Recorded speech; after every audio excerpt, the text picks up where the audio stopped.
2,700 plus NCLEX practice questions RNPN adaptive quizzes NGN case studies pass first try.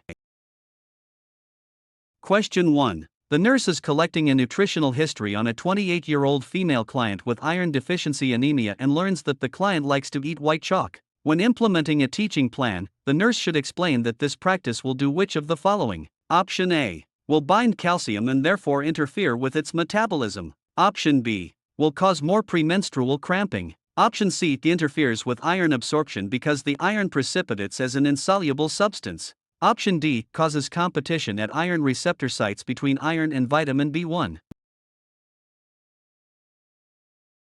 The correct answer is option C. Interferes with iron absorption because the iron precipitates as an insoluble substance. Pica, such as eating chalk, involves non-food substances that chemically bind with dietary iron in the gastrointestinal tract. This renders the iron completely insoluble, forcing it to be excreted rather than absorbed, thereby severely worsening her iron deficiency anemia. Question 2. Which of the following laboratory data is representative of a client with aplastic anemia? Option A. Hemoglobin 9.2, hematocrit 27, red blood cells 3.2 million. Option B. White blood cells 4,000, erythrocytes 2.5 million, thrombocytes 100,000. Option C. White blood cells 3,000, hematocrit 27, red blood cells 2.8 million. Option D. Red blood cells 1 million, white blood cells 1,500, thrombocytes 16,000. The correct answer is option D. Red blood cells 1 million, white blood cells 1,500, thrombocytes 16,000. Aplastic anemia is a catastrophic failure of the bone marrow to produce all blood cell lines. It is classically and terrifyingly defined by profound pancytopenia, severe anemia with red blood cells under 1 million, severe leukopenia, and severe thrombocytopenia under 20,000.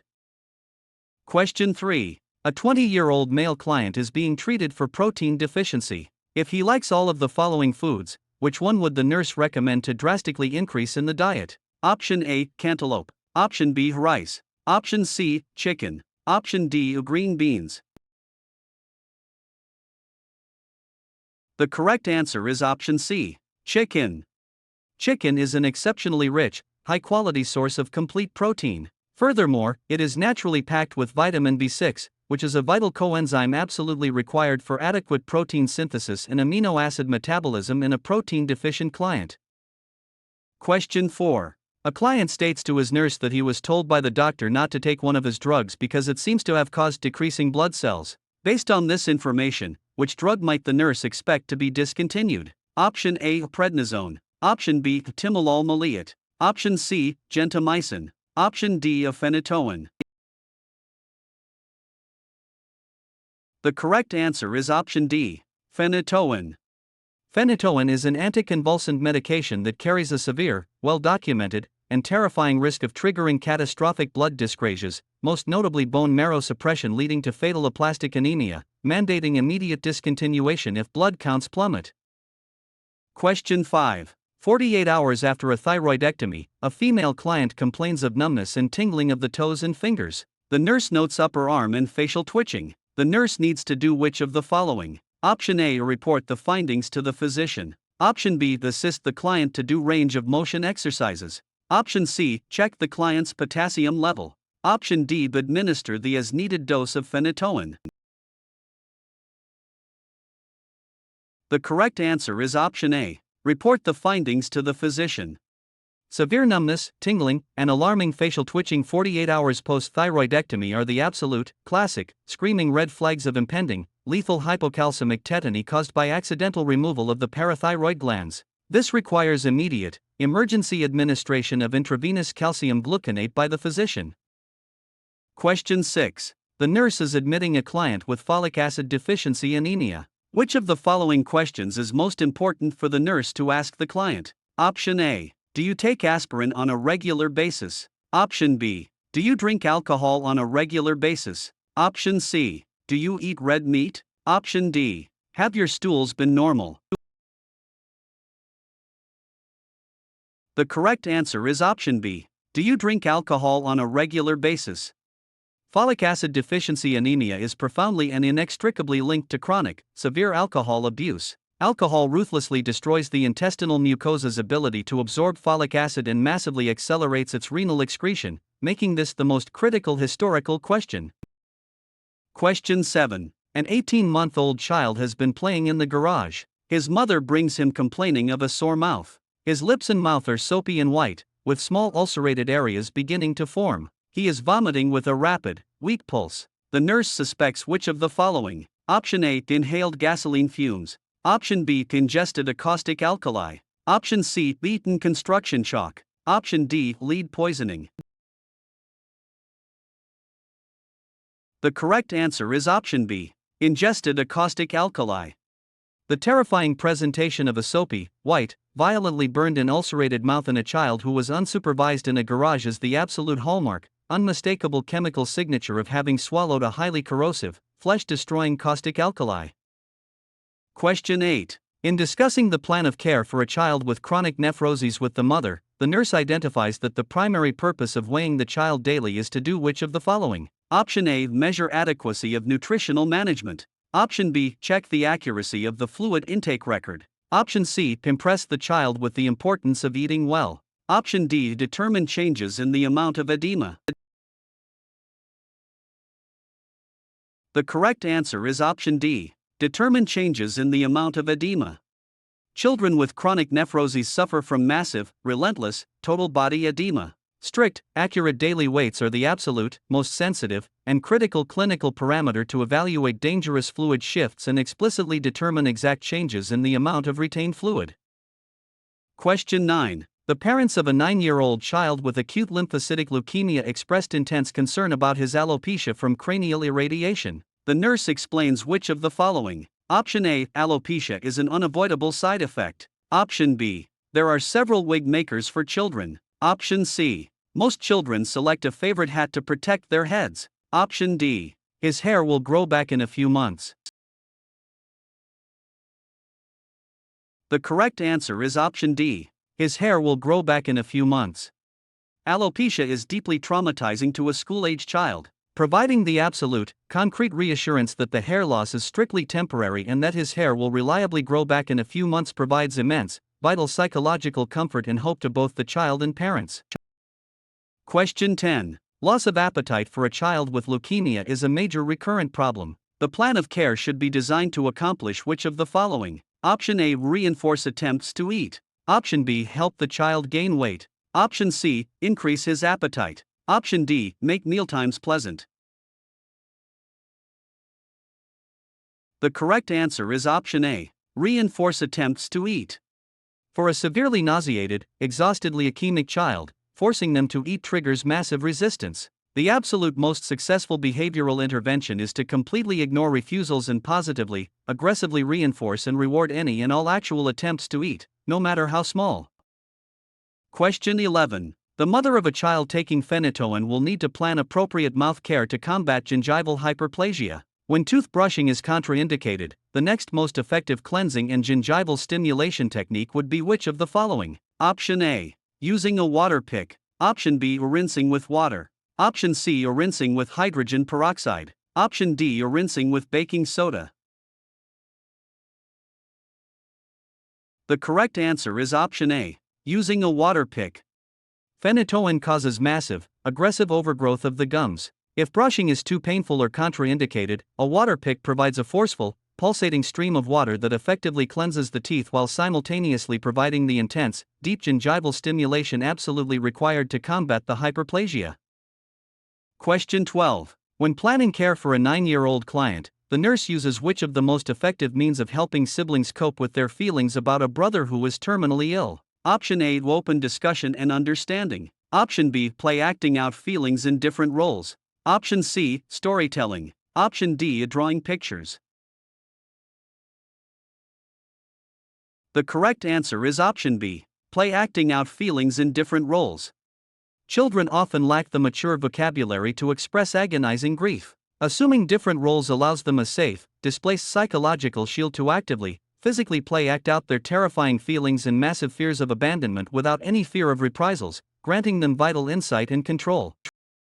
Question 13. During the active phase of rheumatic fever, the nurse teaches parents to assist in minimizing excruciating joint pain and promoting healing by doing which of the following? Option A, putting all joints through full range of motion twice daily. Option B, massaging the joints briskly with lotion or liniment after a bath.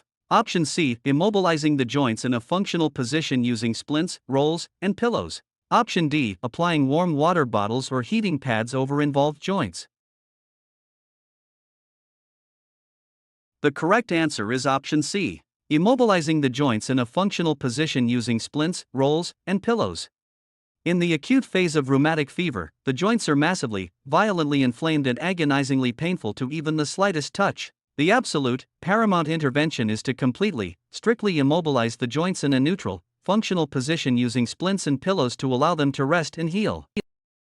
Question 14. The initial focus when providing nursing care for a child with rheumatic fever during the acute phase of the illness should be to do which of the following? Option A, maintain contact with her parents. Option B, provide for physical and psychological rest. Option C, provide a nutritious diet. Option D, maintain her interest in school. The correct answer is option B, provide for physical and psychological rest. The child's heart and joints are under massive, devastating inflammatory attack. The absolute, supreme, non-negotiable medical priority during the acute phase is enforcing strict, profound physical and psychological bed rest to drastically slash cardiac workload and allow the body to desperately heal. Question 15. During discharge planning, parents of a child with rheumatic fever should be able to identify which of the following is classic toxic symptoms of high-dose sodium salicylate. Option A, tinnitus and nausea. Option B, dermatitis and blurred vision. Option C, unconsciousness and acetone odor of the breath. Option D, chills and an elevation of temperature. The correct answer is option A, tinnitus and nausea. Children with rheumatic fever are given massive, anti-inflammatory doses of salicylates. The parents must be rigorously drilled to instantly recognize severe, ringing tinnitus in the ears and relentless nausea as the absolute, hallmark early warning signs of dangerous salicylate toxicity. Question 16. Parents of a child with rheumatic fever express deep concern that she will always be arthritic. The nurse discusses their concerns and tells them the severe joint pain usually behaves in which of the following ways? Option A, subsides in less than 3 weeks. Option B, is relieved by aspirin. Option C, is responsive to ibuprofen. Option D, is subsides in 3 to 6 days. The correct answer is option A, subsides in less than 3 weeks.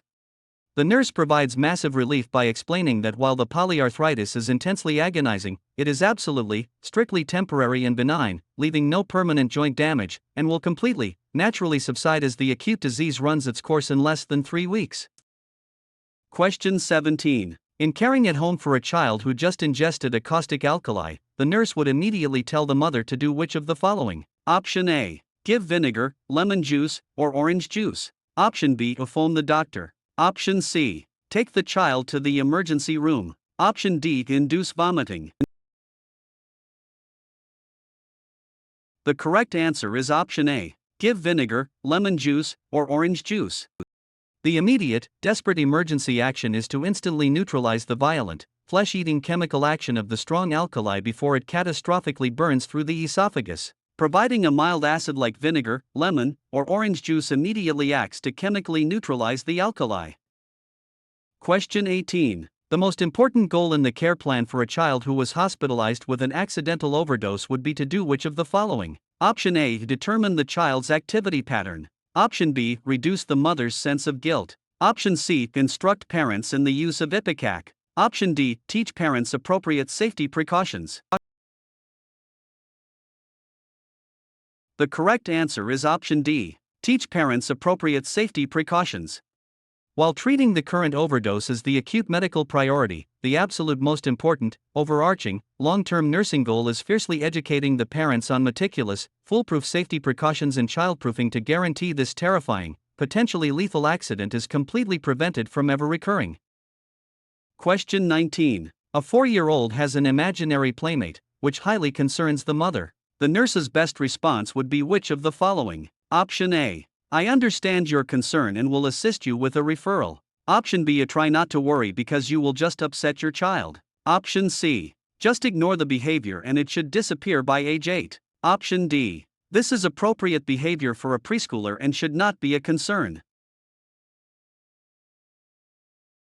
The correct answer is option D. This is appropriate behavior for a preschooler and should not be a concern. The nurse must immediately and confidently reassure the mother that having an active, vivid imaginary playmate is an incredibly normal, healthy, and exceptionally common developmental milestone for a highly imaginative, growing 4-year-old preschooler. Question 20. Parents should be taught absolutely never to prop the bottle when feeding their infants. In addition to the massive risk of choking, it puts the infant at direct risk for which of the following? Option A. Otitis media. Option B. Asthma. Option C. A conjunctivitis. Option D. Tonsillitis. The correct answer is option A. Otitis media. Because a supine infant's eustachian tube is short, wide, and perfectly straight, propping a bottle allows the sugary formula to violently pool in the back of the throat and flow directly into the middle ear, creating a massive, perfect breeding ground for severe, chronic otitis media infections. Question 21. When assessing a female child for Turner's syndrome, the nurse observes for which of the following classic symptoms? Option A. Tall stature. Option B. Amenorrhea. Option C. Secondary sex characteristics. Option D. Gynecomastia. The correct answer is option B. Amenorrhea. Turner's syndrome is a devastating chromosomal abnormality where a female is missing an X chromosome. This causes catastrophic ovarian failure, meaning the child will not undergo puberty, absolutely resulting in primary amenorrhea and a total lack of secondary sexual development. Question 22. The mother of a 2-year-old diagnosed with asthma asks what early symptoms she should look for. The nurse instructs her to watch for which of the following? Option A. Fever, runny nose, and hyperactivity. Option B. Changes in breathing pattern, moodiness, fatigue, and edema of eyes. Option C. Fatigue, dark circles under the eyes, changes in breathing pattern, glassy eyes, and moodiness. Option D. Fever, cough, paleness, and wheezing. The correct answer is option C. Fatigue, dark circles under the eyes, changes in breathing pattern, glassy eyes, and moodiness. Long before the classic wheezing erupts, the child's body begins fighting for oxygen. The mother must be hyper-vigilant for the subtle, early warning signs of creeping hypoxia, profound fatigue, dark circles, glassy eyes, distinct changes in breathing rate, and sudden, unexplained moodiness. Question 23. A 3-year-old female client is brought into the pediatric clinic because she limps. The nurse practitioner describes the limp as a Trendelenburg gait. This gait is characteristic of which of the following? Option A. Scoliosis. Option B. Dislocated hip. Option C. A fractured femur. Option D. A fractured pelvis. The correct answer is option B. Dislocated hip. A Trendelenburg gait is the absolute, classic, diagnostic hallmark of a unilaterally dislocated hip. Because the hip joint is completely unstable, the pelvis violently drops downward on the unaffected side every single time the child bears weight on the dislocated limb, causing a distinct, plunging limp. Question 24. A child has a nursing diagnosis of fluid volume excess related to compromised regulatory mechanisms. Which of the following nursing interventions is the most accurate measure to include in his care? Option A. Weigh the child twice daily on the same scale. Option B. Monitor intake and output. Option C. Check urine-specific gravity of each voiding. Option D. Observe for edema. The correct answer is option A. Weigh the child twice daily on the same scale. While input and output logs are highly prone to human error, rigidly weighing the child twice a day on the exact same scale provides the absolute most sensitive, irrefutable, and scientifically accurate data to track the precise accumulation or loss of dangerous fluid volume. Question 25. The pediatric nurse charts that the parents of a 4-year-old child are very anxious. Which observation would indicate to the nurse unhealthy coping by these parents? Option A. Discussing their needs with the nursing staff. Option B. Discussing their needs with other family members. Option C. Seeking support from their minister. Option D. Refusing to participate in the child's care. The correct answer is option D. Refusing to participate in the child's care. Total, absolute refusal to participate in the sick child's care is a massive red flag indicating a paralyzing, destructive level of denial and overwhelming, unhealthy anxiety, completely isolating the parents and leaving the child emotionally abandoned. Question 26. A 9-week-old female infant has been admitted after surgical repair of a bilateral cleft lip. Which of the following nursing interventions would be appropriate during the first 24 hours? Option A, position on side or abdomen. Option B, maintain elbow restraints in place unless she is being directly supervised. Option C, clean suture line every shift. Option D, offer pacifier when she cries. The correct answer is option B. Maintain elbow restraints in place unless she is being directly supervised. The fresh, delicate facial sutures are in extreme danger of being ripped open by the infant's hands. The absolute, non-negotiable standard of care is to relentlessly maintain rigid elbow restraints, keeping the arms straight so she cannot physically reach her face, removing them only under direct, unbroken supervision. Question 27. A 6-month-old infant with a ventricular septal defect was admitted with failure to thrive. A cardiac catheterization reveals congestive heart failure. Which nursing diagnosis should have the absolute highest priority? Option A, altered nutrition less than body requirements related to inability to take in adequate calories. Option B, altered growth and development related to decreased intake of food. Option C, activity intolerance related to imbalance between oxygen supply and demand. Option D, decreased cardiac output related to ineffective pumping action of the heart. The correct answer is option D. Decreased cardiac output related to ineffective pumping action of the heart. Decreased cardiac output is the ultimate, catastrophic root cause. The heart's massive failure to effectively pump oxygenated blood directly starves the entire body, triggering a deadly cascade that causes the profound exhaustion, devastating activity intolerance, and the resulting severe failure to thrive. Question 28. A 9-year-old child was in an explosion and has split thickness and full thickness burns over 40% of his upper body, face, neck, and arms. Which of these nursing diagnoses should have top priority during the first 24 to 48 hours? Option A, pain related to tissue damage from burns. Option B, potential for infection related to contamination of wounds. Option C, fluid volume deficit related to increased capillary permeability. Option D, potential for impaired gas exchange related to edema of the respiratory tract. The correct answer is option D, potential for impaired gas exchange related to edema of the respiratory tract. Burns to the face and neck from a fiery explosion guarantee that the child inhaled superheated, scorching gas. The absolute, terrifying, and immediate life or death priority is anticipating the rapid, massive, and catastrophic swelling of the respiratory tract that will completely obliterate his airway.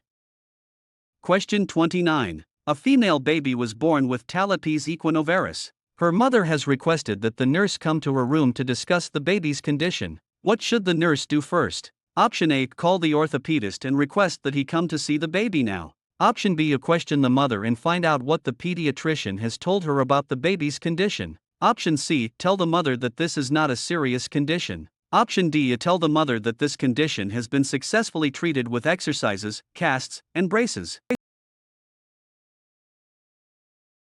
The correct answer is option B. Question the mother and find out what the pediatrician has told her about the baby's condition. Before the nurse can safely or effectively educate the mother, she must first expertly assess exactly what the mother already knows or has been told by the physician, establishing an accurate baseline to prevent giving contradictory, confusing, or overwhelming information. Question 30. Cystic fibrosis is transmitted as an autosomal recessive trait. This genetic mechanism means which of the following? Option A, mothers carry the gene and pass it to their sons. Option B, fathers carry the gene and pass it to their daughters. Option C, both parents must have the disease for a child to have the disease. Option D, both parents must be carriers for a child to have the disease. The correct answer is option D. Both parents must be carriers for a child to have the disease. Autosomal recessive inheritance is a strict genetic law. It absolutely demands that for a child to actually manifest the devastating disease of cystic fibrosis, they must inherit 2 copies of the defective gene, meaning both the mother and the father must undeniably be silent carriers of the exact same mutation. Question 31. Diabetes mellitus is characterized by an absence of, or marked decrease in, circulating insulin. When teaching a newly diagnosed diabetes client, the nurse includes which of the following as the primary functions of insulin? Option A, a transport of glucose into body cells and storage of glycogen in the liver. Option B, a glycogenolysis and facilitation of glucose use for energy. Option C, glycogenolysis and catabolism. Option D, catabolism and hyperglycemia. The correct answer is option A, transport of glucose into body cells and storage of glycogen in the liver. Insulin is the absolute, vital key that unlocks the cell membrane, actively transporting circulating glucose out of the blood and straight into the body cells for immediate energy, while simultaneously commanding the liver to hoard and store massive amounts of glucose as glycogen. Question 32. A 14-year-old boy takes 30 units of NPH insulin and 10 units of regular insulin every morning at 7 o'clock. He eats breakfast at 7:30 and lunch at noon. What time should he expect the greatest risk for hypoglycemia? Option A, 9 in the morning. Option B, 1 in the afternoon. Option C, 11 in the morning. Option D, 3 in the afternoon. The correct answer is option C, 11 in the morning. Regular insulin is a short-acting beast that violently peaks exactly 2 to 3 hours after injection. Given at 7 in the morning, it will reach its absolute, most powerful, and dangerous maximum blood sugar crashing effect right at 11 in the morning, just before he is able to eat his lunch. Question 33. A 16-year-old diabetic girl asks if she should increase her insulin when she is planning to attend cheerleading practice sessions lasting from 8 to 11 in the morning. The most appropriate answer would be which of the following? Option A, you should ask your doctor about this. Option B, yes, increase your insulin by 1 unit for each hour of practice because exercise causes the body to need more insulin. Option C, no, do not increase your insulin. Exercise will not affect your insulin needs. Option D, no, do not increase your insulin, but eating a snack prior to practice will make insulin more effective and move more glucose into the cells. The correct answer is option D. No, do not increase your insulin, but eating a snack prior to practice will make insulin more effective and move more glucose into the cells. Intense physical exercise is a massive metabolic furnace that rapidly burns glucose and drastically amplifies the efficiency of existing insulin. She must absolutely not increase her insulin, but must proactively consume a high-energy snack beforehand to prevent a catastrophic, exercise-induced hypoglycemic crash.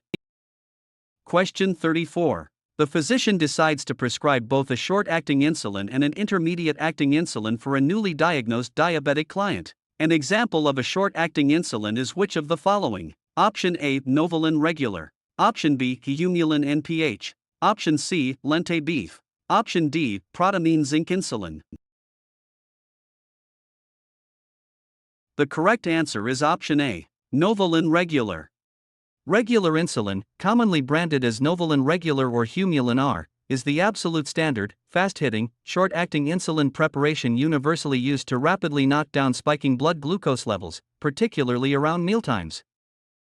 Question 35. When preparing insulin for intravenous administration in a critical care setting, the nurse identifies which kind of insulin as the only safe option to use. Option A, NPH. Option B, human or pork. Option C, regular. Option D, long-acting. The correct answer is option C, regular.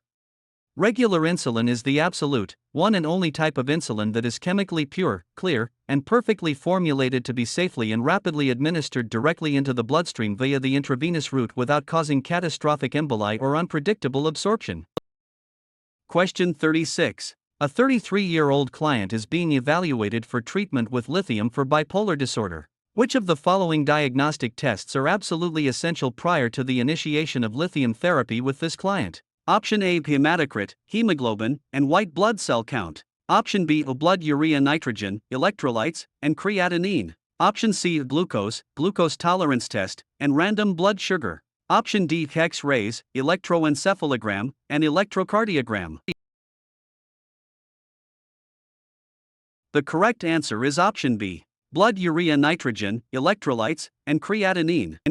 Lithium is a highly toxic salt that is exclusively and rigorously cleared from the body by the kidneys. Therefore, obtaining baseline blood urea nitrogen, electrolytes, and creatinine is an absolute, non-negotiable mandate to guarantee flawless renal function before administering this potentially lethal drug. Question 37. A client has been taking lithium 300 mg orally twice a day for 2 weeks. This morning her lithium level was 1.0 milliequivalents per liter. The nurse should do which of the following? Option A. Notify the physician immediately. Option B. Hold the morning lithium dose and continue to observe the client. Option C. Administer the morning lithium dose as scheduled. Option D. Obtain an order for benztropine. The correct answer is option C. Administer the morning lithium dose as scheduled.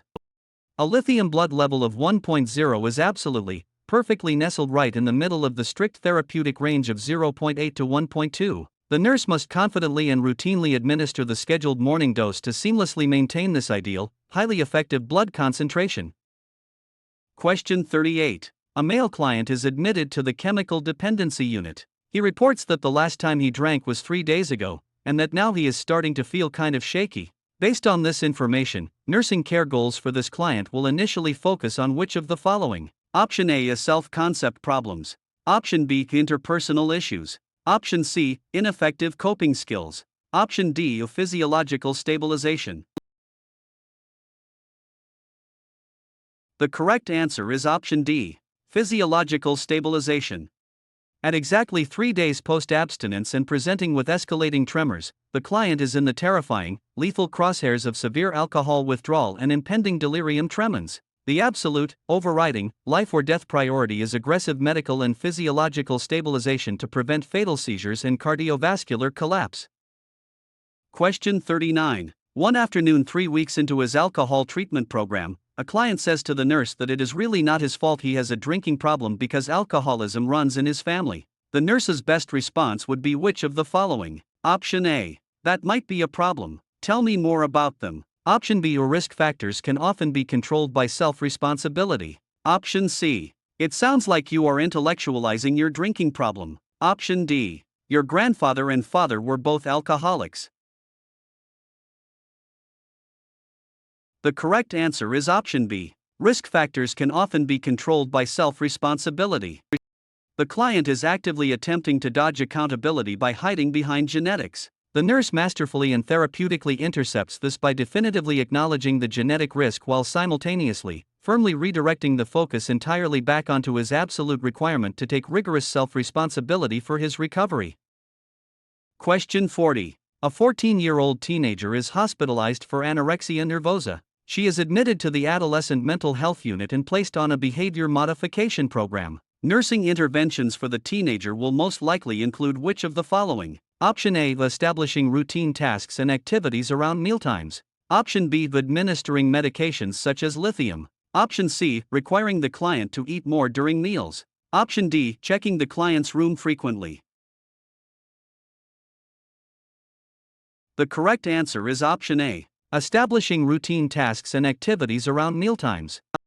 For a terrified anorexic client entirely consumed by the chaotic need for control, the absolute most highly effective behavioral intervention is imposing a rigid, ultra-structured, and utterly predictable routine around mealtimes to massively reduce their agonizing anxiety and foster safe, internal regulation. Question 41. A measurable outcome criterion in the nursing care of an adolescent with anorexia nervosa would be which of the following? Option A. Accepting her present body image. Option B. Verbalizing realistic feelings about her body. Option C. Having an improved perception of her body image. Option D. Exhibiting increased self-esteem. The correct answer is option B. Verbalizing realistic feelings about her body. In clinical nursing, an outcome must be definitively, objectively observable. Verbalizing realistic feelings provides absolute, concrete, audible proof that the client's horrific, distorted cognitive pathology is finally yielding to a healthy, reality-based self-perception, making it the only truly measurable criterion. Question 42. A 23-year-old female client repeatedly makes superficial cuts on her wrists and experiences wide mood swings. She tells the nurse, "Nobody in here seems to really care about the clients. I thought nurses cared about people." The client is exhibiting which ego defense mechanism? Option A. Reaction formation. Option B. Rationalization. Option C. Splitting. Option D. Sublimation. The correct answer is option C. Splitting. The borderline client's aggressive, polarizing statement that nobody cares, while simultaneously idolizing the concept of what a nurse should be, is the absolute, textbook definition of splitting, a devastating defense mechanism where they violently categorize people as either entirely, perfectly good or utterly, irredeemably bad. Question 43. A client hospitalized with adjustment disorder versus personality disorder states that nobody cares about the clients. The nurse's most effective response would be which of the following? Option A. How can you say that I do not care? We just met. Option B. What makes you think the nurses do not care? Option C. You will feel differently about us in a few days. Option D. You seem angry. Tell me more about how you feel. The correct answer is option D. You seem angry. Tell me more about how you feel. This response is a masterclass in psychiatric de-escalation. The nurse brilliantly sidesteps the client's toxic, splitting bait by refusing to be defensive, and instead, expertly reflects the intense underlying emotion of anger, completely disarming the hostility and opening a safe channel for therapeutic ventilation.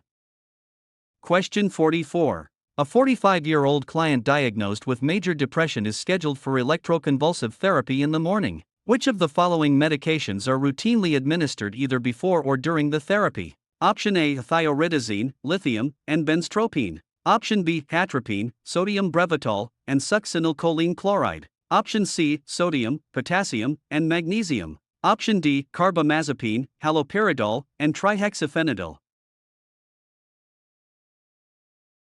The correct answer is option B. Atropine, sodium brevitol, and succinylcholine chloride.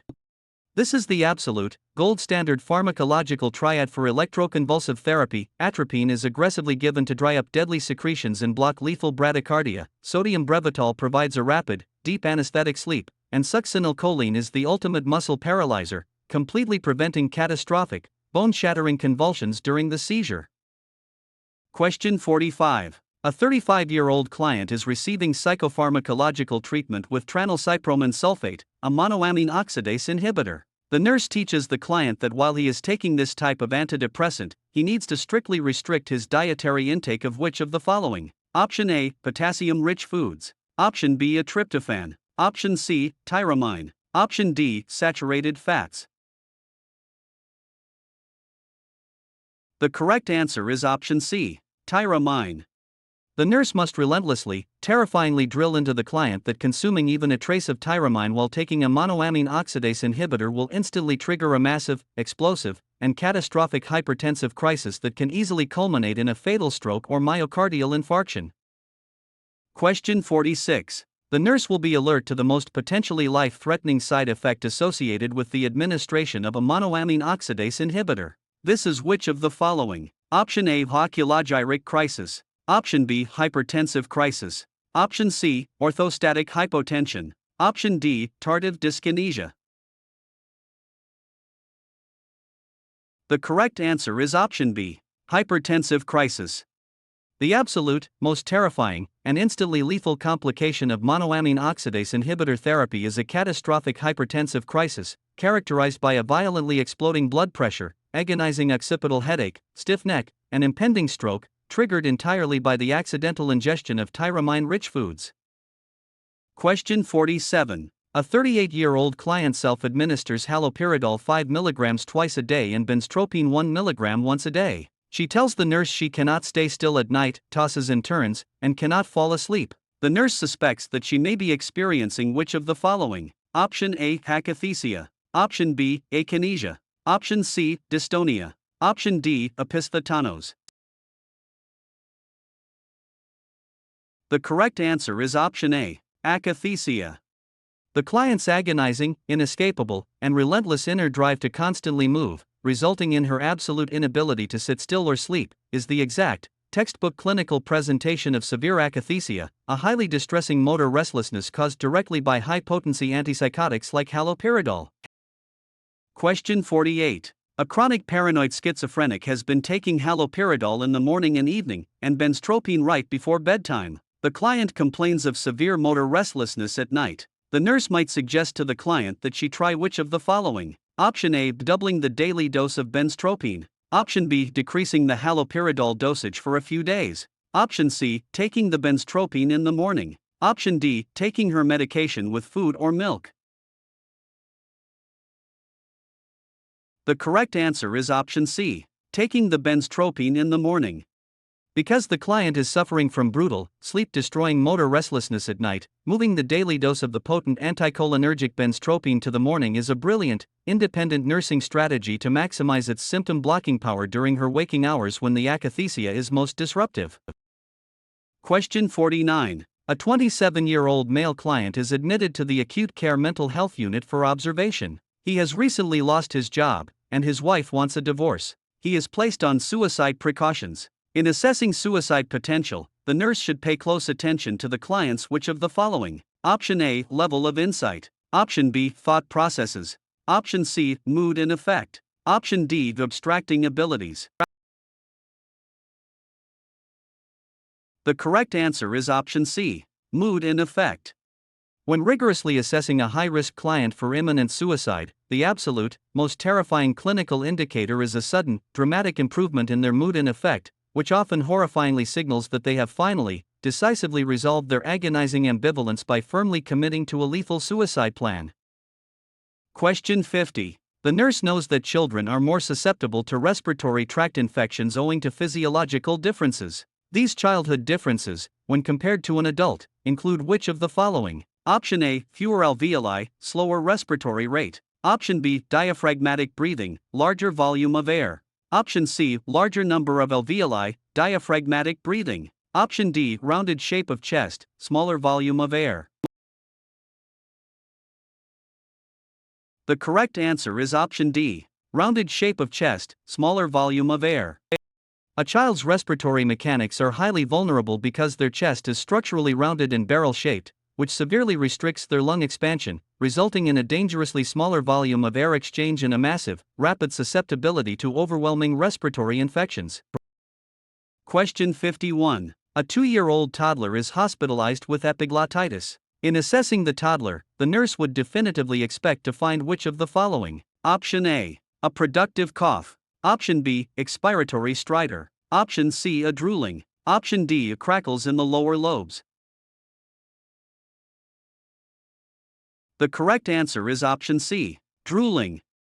Epiglottitis is a terrifying, fulminating bacterial infection that causes massive, rapid swelling of the epiglottis. The intense agony of this swelling completely obliterates the child's ability to swallow, making continuous, profuse drooling the absolute, classic, and pathognomonic hallmark sign of this lethal airway emergency. Question 52. Which of the following nursing care goals has the highest priority for a child with epiglottitis? Option A, sleep or lie quietly 10 hours per day. Option B, consume foods from all 4 food groups. Option C, be afebrile throughout her hospital stay. Option D, participate in play activities 4 hours per day. The correct answer is option A, sleep or lie quietly 10 hours per day. For a child teetering on the absolute brink of total airway obstruction from epiglottitis, any stress, crying, or exertion exponentially spikes their oxygen demand. The absolute, highest, life-saving priority is keeping the child utterly calm and quietly resting to aggressively minimize their work of breathing. Question 53. Which of the following nursing orders has the absolute highest priority for a child with epiglottitis? Option A, vital signs every shift. Option B, a tracheostomy set at bedside. Option C, intake and output. Option D, to specific gravity every shift. The correct answer is option B, tracheostomy set at bedside. Epiglottitis is a ticking time bomb that can cause complete, catastrophic, and instantly lethal airway occlusion at any second. It is an absolute, non-negotiable, ironclad medical mandate to have a fully stocked, emergency tracheostomy tray and intubation equipment immediately open and ready at the bedside at all times. Question 54. Often children are monitored with a pulse oximeter. The pulse oximeter specifically measures which of the following? Option A, oxygen content of the blood. Option B, oxygen saturation of arterial blood. Option C, partial pressure of oxygen. Option D, the affinity of hemoglobin for oxygen. The correct answer is option B, oxygen saturation of arterial blood. A pulse oximeter is a brilliant, non-invasive optical device that continuously shines light through the tissue to precisely and exclusively measure the exact percentage of oxygen saturation of hemoglobin exclusively in the pulsating, arterial blood. Question 55. A 4-year-old boy is brought to the emergency room with bruises on his head, face, arms, and legs. His mother states that he fell down some steps. The nurse strongly suspects that he may have been physically abused. In accordance with the law, the nurse must do which of the following? Option A. Tell the physician her concerns. Option B. Report her suspicions to the authorities. Option C. Talk to the child's father. Option D. Confront the child's mother. The correct answer is option B. Report her suspicions to the authorities.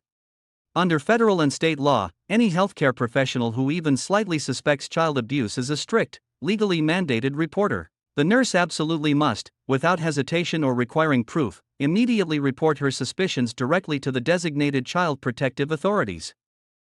Question 56. The mother of a preschooler reports to the nurse that he frequently tells lies. The admission assessment of the child indicates possible child abuse. The nurse knows that his behavior means which of the following? Option A. Behavior is not normal, and a child psychiatrist should be consulted. Option B. Mother is lying to protect herself. Option C. Lying is normal behavior for a preschool child who is learning to separate fantasy from reality. Option D. Behavior indicates a developmental delay, because preschoolers should be able to tell right from wrong.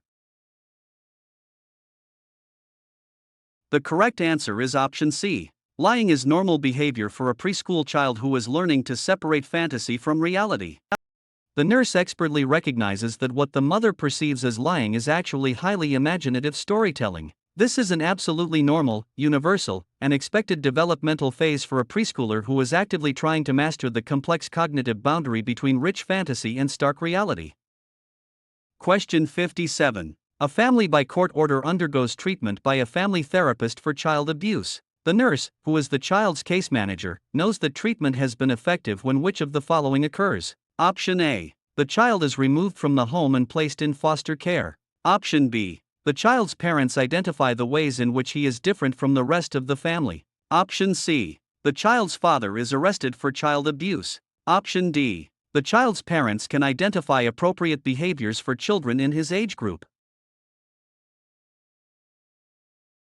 The correct answer is option D. The child's parents can identify appropriate behaviors for children in his age group.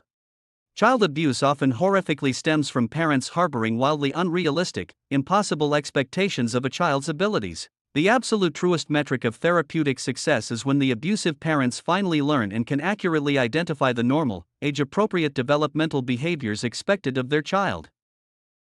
Question 58. Nursing assessment of early evidence of septic shock in children at risk includes which of the following? Option A. Fever, tachycardia, and tachypnea. Option B. Respiratory distress, cold skin, and pale extremities. Option C. Elevated blood pressure, hyperventilation, and thready pulses. Option D. Normal pulses, hypotension, and oliguria. The correct answer is option A. Fever, tachycardia, and tachypnea. In the terrifying, hyperdynamic early warm phase of pediatric septic shock, the body mounts a massive, explosive hypermetabolic response. The absolute classic, early warning signs are a raging fever, a violently pounding tachycardia, and rapid, relentless tachypnea. Question 59. A 3-year-old child is in the burn unit following a home accident. The absolute first sign of sepsis in burned children is which of the following? Option A. Disorientation. Option B. Low-grade fever. Option C. Diarrhea. Option D. Hypertension. The correct answer is option A. Disorientation. In a severely burned child, the brain is exquisitely, terrifyingly sensitive to the very first microscopic traces of circulating bacterial toxins and hypoxia. Therefore, sudden, unexplained disorientation or a subtle change in the level of consciousness is the absolute, screaming first sign of impending, catastrophic sepsis. Question 60. One of the most reliable assessment tools for the adequacy of fluid resuscitation in burned children is which of the following? Option A. Blood pressure. Option B. Level of consciousness. Option C. Skin turgor. Option D. Fluid intake.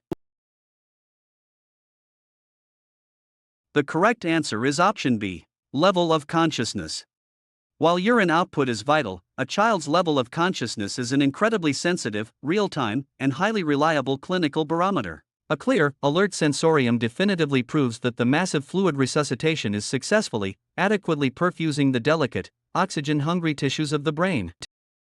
Question 61. A child with celiac disease is being discharged. The mother demonstrates knowledge of nutritional needs of her child when she is able to state the foods which are included in which of the following diets. Option A, lactose-restricted diet. Option B, a gluten-restricted diet. Option C, a phenylalanine-restricted diet. Option D, a fat-restricted diet. The correct answer is option B, gluten-restricted diet. Celiac disease is a severe, lifelong autoimmune destruction of the intestinal villi triggered entirely by the protein gluten. The mother absolutely must demonstrate a flawless understanding of a strict, 100% gluten-restricted diet, meaning zero wheat, barley, rye, or oats, to save her child's life. Question 62. An 80-year-old male client with a history of arteriosclerosis is experiencing severe pain in his left leg that started approximately 20 minutes ago. When performing the admission assessment, the nurse would expect to observe which of the following. Option A. Both lower extremities warm to touch with 2+ pedal pulses. Option B. Both lower extremities cyanotic when placed in a dependent position. Option C. Decreased or absent pedal pulse in the left leg. Option D. The left leg warmer to touch than the right leg. The correct answer is option C. Decreased or absent pedal pulse in the left leg. The sudden, agonizing pain in a client with severe arteriosclerosis is a massive red flag for an acute, catastrophic arterial occlusion. The nurse will immediately and definitively expect to find a severely decreased or completely absent pedal pulse in the dying, ischemic left leg. Question 63. A male client is scheduled to have angiography of his left leg. The nurse needs to include which of the following when preparing the client for this procedure. Option A. Validate that he is not allergic to iodine or shellfish. Option B. Instruct him to start active range of motion of his left leg immediately following the procedure. Option C. Inform him that he will not be able to eat or drink anything for 4 hours after the procedure. Option D. Inform him that vital signs will be taken every hour for 4 hours after the procedure. The correct answer is option A. Validate that he is not allergic to iodine or shellfish. Angiography relies entirely on blasting the arterial system with a massive dose of radiopaque contrast dye, which is heavily laden with iodine. The absolute, life-saving priority is rigorously validating that the client does not have a lethal, anaphylactic allergy to iodine or shellfish. Question 64. A female client is started on warfarin 5 mg orally twice a day. To adequately evaluate the effectiveness of the warfarin therapy, the nurse must know that this medication accomplishes which of the following. Option A. Dissolves any clots already formed in the arteries. Option B. Prevents the conversion of prothrombin to thrombin. Option C. Interferes with the synthesis of vitamin K-dependent clotting factors. Option D. Stimulates the manufacturing of platelets. The correct answer is option C. Interferes with the synthesis of vitamin K-dependent clotting factors. The nurse must possess the exact, deep pharmacological knowledge that warfarin does not dissolve clots, but acts as a powerful, systemic anticoagulant strictly by ruthlessly interfering with the liver's synthesis of the 4 vital, vitamin K-dependent clotting factors, thereby paralyzing the coagulation cascade. Question 65. A client is to be discharged from the hospital and is to continue taking warfarin. Which of the following should be included in her discharge teaching concerning the warfarin therapy? Option A. If you forget to take your morning dose, double the nighttime dose. Option B. You should take aspirin instead of acetaminophen for headaches. Option C. Carry a medications alert card with you at all times. Option D. You should use a straight edge razor when shaving your arms and legs. The correct answer is option C. Carry a medications alert card with you at all times.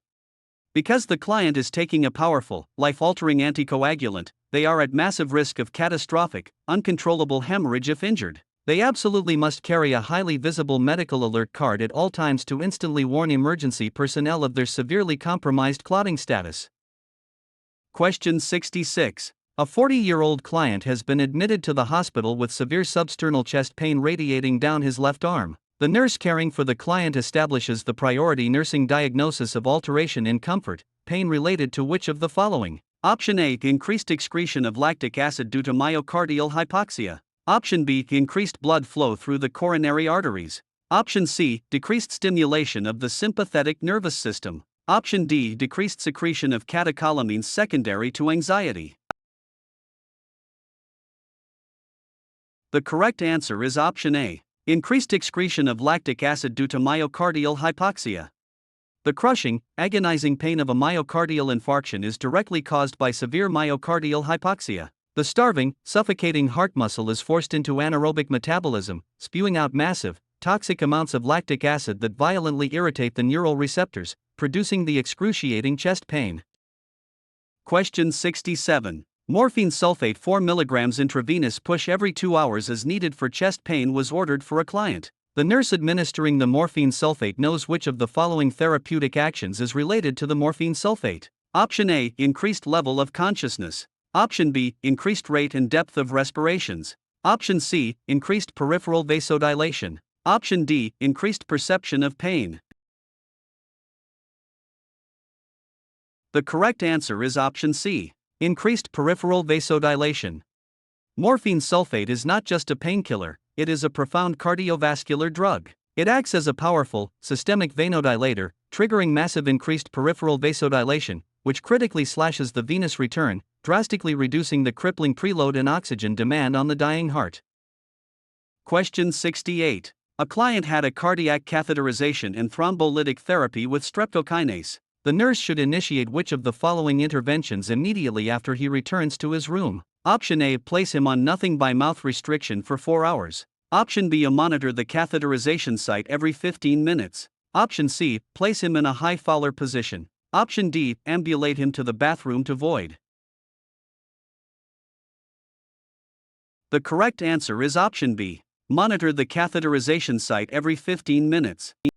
Because the client has just been blasted with streptokinase, a massively powerful, systemic clot-busting drug, his blood cannot clot. The absolute, paramount, life or death priority is to aggressively, obsessively monitor the femoral puncture site every 15 minutes for catastrophic, lethal hemorrhage.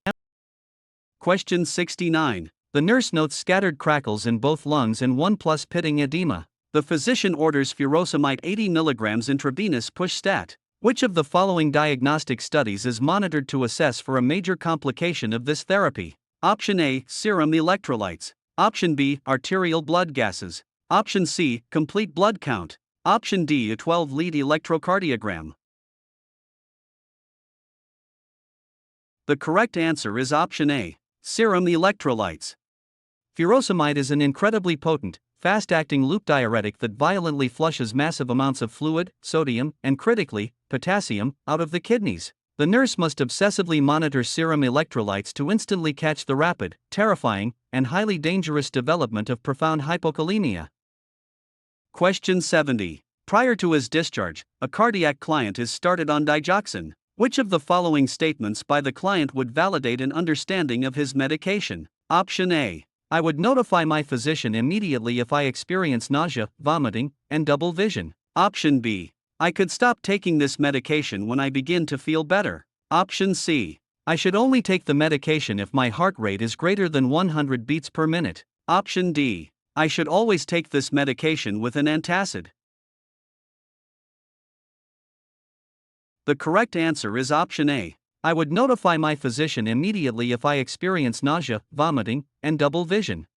Digoxin possesses a terrifyingly narrow, razor-thin therapeutic window. The client perfectly demonstrates vital, life-saving knowledge by correctly identifying the classic, ominous early warning signs of severe, potentially fatal digoxin toxicity, sudden nausea, violent vomiting, and bizarre visual disturbances like double vision or yellow halos. Question 71. When assessing a client, the nurse notes the typical skin rash seen with systemic lupus erythematosus. Which of the following descriptions correctly describes this rash? Option A, small round or oval reddish-brown macules scattered over the entire body. Option B is scattered clusters of macules, papules, and vesicles over the body. Option C, bright red appearance of the palmar surface of the hands. Option D, reddened butterfly-shaped rash over the cheeks and nose. The correct answer is option D. Reddened butterfly-shaped rash over the cheeks and nose. The absolute, diagnostic, textbook hallmark of systemic lupus erythematosus is the striking, fiery red, perfectly symmetric macular rash that violently erupts straight across the bridge of the nose and spreads outward over both cheeks, creating an unmistakable, classic butterfly-shaped pattern. Question 72. The nurse notes multiple bruises on the arms and legs of a newly admitted client with lupus. The client states she gets them whenever she bumps into anything. The nurse would expect to note a decrease in which of the following laboratory tests? Option A, number of platelets. Option B, white blood cell count. Option C, a hemoglobin level. Option D, the number of lymphocytes. The correct answer is option A, number of platelets. Systemic lupus erythematosus unleashes a massive, vicious autoimmune assault on the body's own blood cells. The sudden, terrifying appearance of widespread, severe bruising from minimal trauma is a screaming, classic clinical indicator of profound, dangerous autoimmune thrombocytopenia, a drastic plunge in the number of blood clotting platelets. Question 73. A client is started on prednisone 2.5 mg orally twice a day. Which of the following instructions should be included in her discharge teaching specific to this medication? Option A, increase your oral intake of fluids to at least 4,000 milliliters every day. Option B, avoid contact with people who have contagious illnesses. Option C, brush your teeth at least 4 times a day with a firm toothbrush. Option D, immediately stop taking the prednisone if you feel depressed. The correct answer is option B. Avoid contact with people who have contagious illnesses. Prednisone is a massive, potent, and deeply systemic glucocorticoid that violently suppresses the body's entire immune system. The absolute most critical, life-saving instruction is to rigorously, obsessively avoid any contact with sick people, as the client is now terrifyingly vulnerable to catastrophic, lethal infections. Question 74. During the assessment, the nurse observes a client violently scratching his skin. He has been admitted to rule out Lennox cirrhosis of the liver. The nurse knows the intense pruritus is directly related to which of the following? Option A, a loss of phagocytic activity. Option B, a faulty processing of bilirubin. Option C, enhanced detoxification of drugs. Option D, the formation of collateral circulation. The correct answer is option B, faulty processing of bilirubin.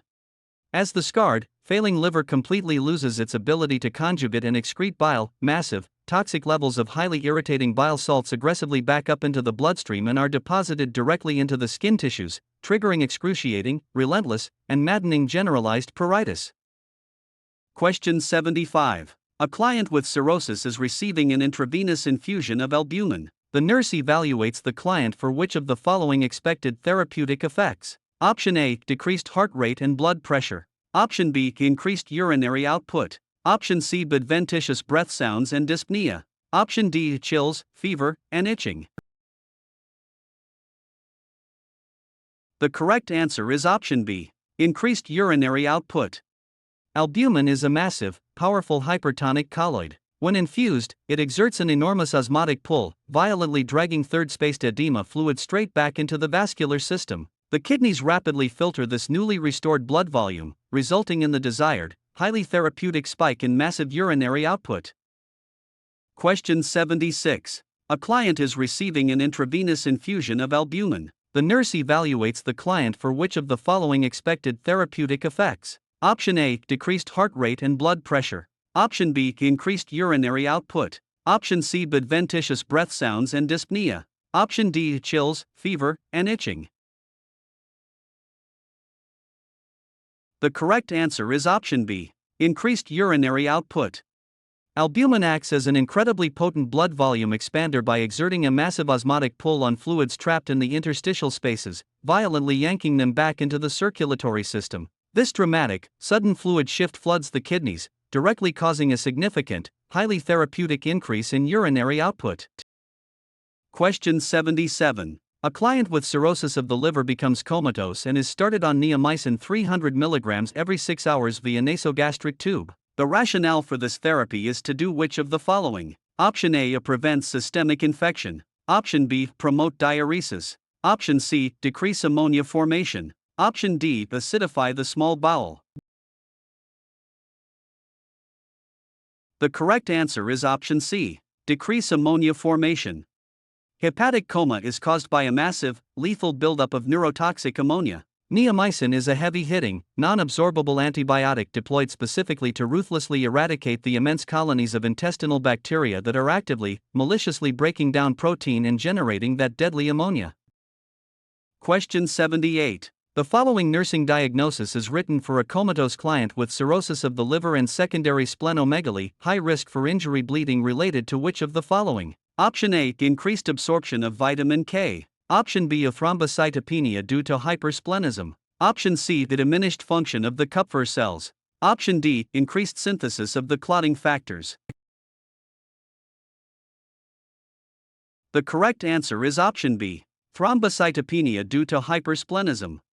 In severe cirrhosis, massive portal hypertension causes the spleen to become terrifyingly engorged. This hypersplenism turns the spleen into a vicious, overactive trap that aggressively sequesters and ruthlessly destroys the body's circulating platelets, causing a profound, dangerous thrombocytopenia and a massive, life-threatening susceptibility to catastrophic hemorrhage. Question 79. A 52-year-old female client is admitted to the hospital in acute renal failure.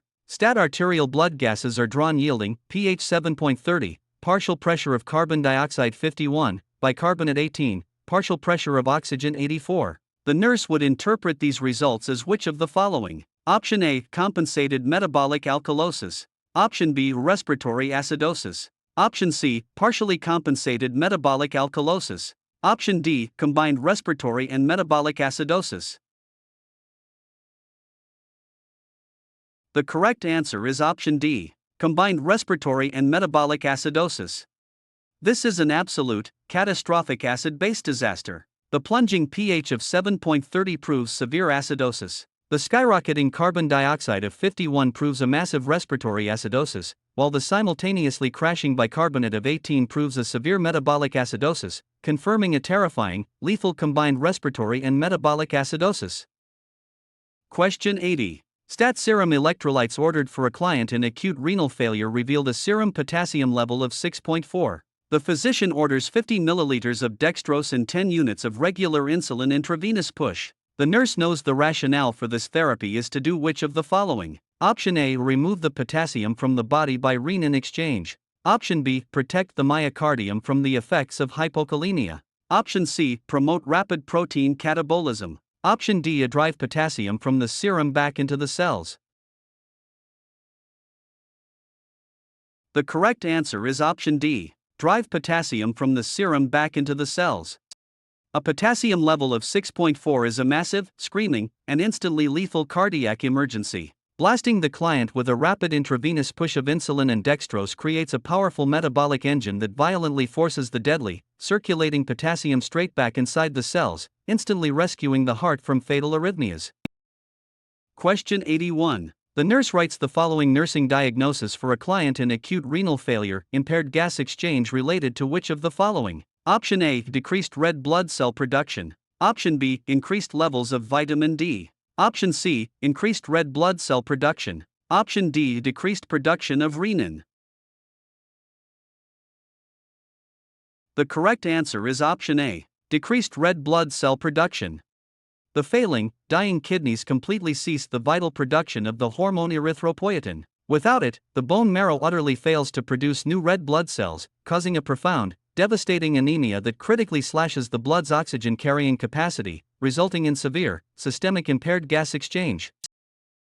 Question 82. A 6-year-old child returned to the surgical floor after an appendectomy. He is restless and anxious. Assessment findings indicate that the child has atelectasis. Appropriate nursing actions would include which of the following? Option A. Allowing the child to remain in the position of comfort, preferably semi- or high Fowler position. Option B. Administering analgesics as ordered. Option C. Having the child turn, cough, and deep breathe every 1 to 2 hours.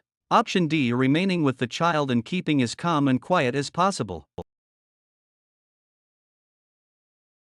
The correct answer is option C. Having the child turn, cough, and deep breathe every 1 to 2 hours.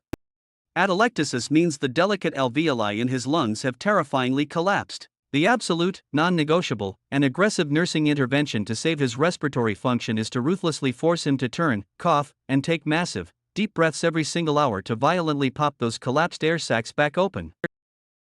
Question 83. A client develops an intestinal obstruction postoperatively. A nasogastric tube is attached to low, intermittent suction with orders to irrigate with sterile saline every hour. The rationale for using sterile saline, as opposed to using sterile water, is which of the following? Option A. Water will deplete electrolytes resulting in metabolic acidosis. Option B. Saline will reduce the risk of severe, colicky abdominal pain during irrigation. Option C. Water is not isotonic and will increase restlessness and insomnia. Option D. Saline will increase peristalsis in the bowel.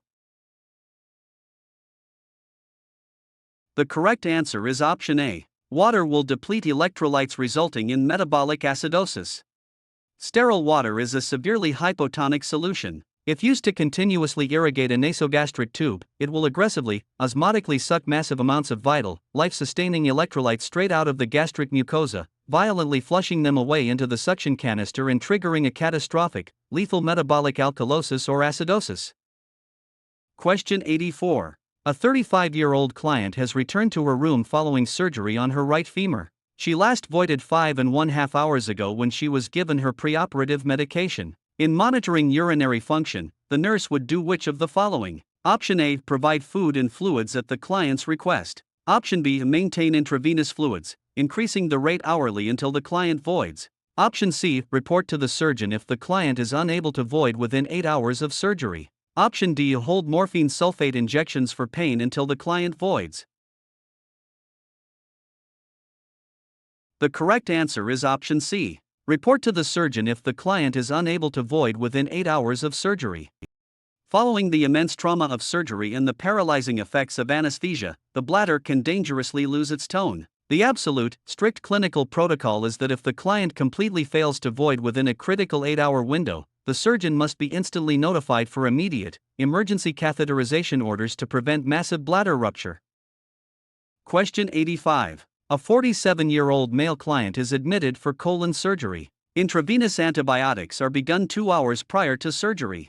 He has no known infection. The rationale for giving antibiotics prior to surgery is to do which of the following? Option A. Provide cathartic action within the colon. Option B. Reduce the risk of wound infection from anaerobic bacteria. Option C. Relieve the client's concern regarding possible infection. Option D. Reduce the risk of intraoperative fever. The correct answer is option B. Reduce the risk of wound infection from anaerobic bacteria. The human colon is an absolute, seething cesspool packed with trillions of incredibly dangerous, lethal anaerobic bacteria. Blasting the client with massive, prophylactic intravenous antibiotics immediately before the surgeon slices the bowel open is the absolute, most critical strategy to ruthlessly prevent a catastrophic, fatal postoperative wound infection or sepsis. Question 86. A 19-month-old child is admitted to the hospital for surgical repair of patent ductus arteriosus. The child is being given digoxin. Prior to administering the medication, the nurse should do which of the following? Option A. Not give the digoxin if the pulse is less than 60. Option B. Not give the digoxin if the pulse is less than 100. Option C. Take the apical pulse for a full minute. Option D. Monitor for visual disturbances, a side effect of digoxin. The correct answer is option C. Take the apical pulse for a full minute. Digoxin is an incredibly potent, highly dangerous cardiac glycoside with a razor-thin margin of safety. The absolute, non-negotiable, ironclad nursing law before administering a single drop to a child is to meticulously, obsessively auscultate the apical pulse for one full, uninterrupted minute to detect any terrifying, subtle arrhythmias. Question 87. The family member of a child scheduled for heart surgery states they do not understand open heart or closed heart business. The nurse explains that patent ductus arteriosus repair is which of the following? Option A. Open heart surgery. The child will be placed on a heart-lung machine. Option B. Closed heart surgery. It does not require that the child be placed on the heart-lung machine. Option C. A pediatric version of the coronary artery bypass graft surgery. It is an open heart surgery. Option D. A pediatric version of percutaneous transluminal coronary angioplasty. It is a closed heart surgery. The correct answer is option B. Closed heart surgery. It does not require that the child be placed on the heart-lung machine. The nurse explicitly reassures the terrified family that patent ductus arteriosus repair is definitively a closed heart procedure. The surgeon operates exclusively on the great vessels entirely outside the heart itself, meaning the child absolutely does not need to endure the massive trauma of being placed on a heart-lung bypass machine.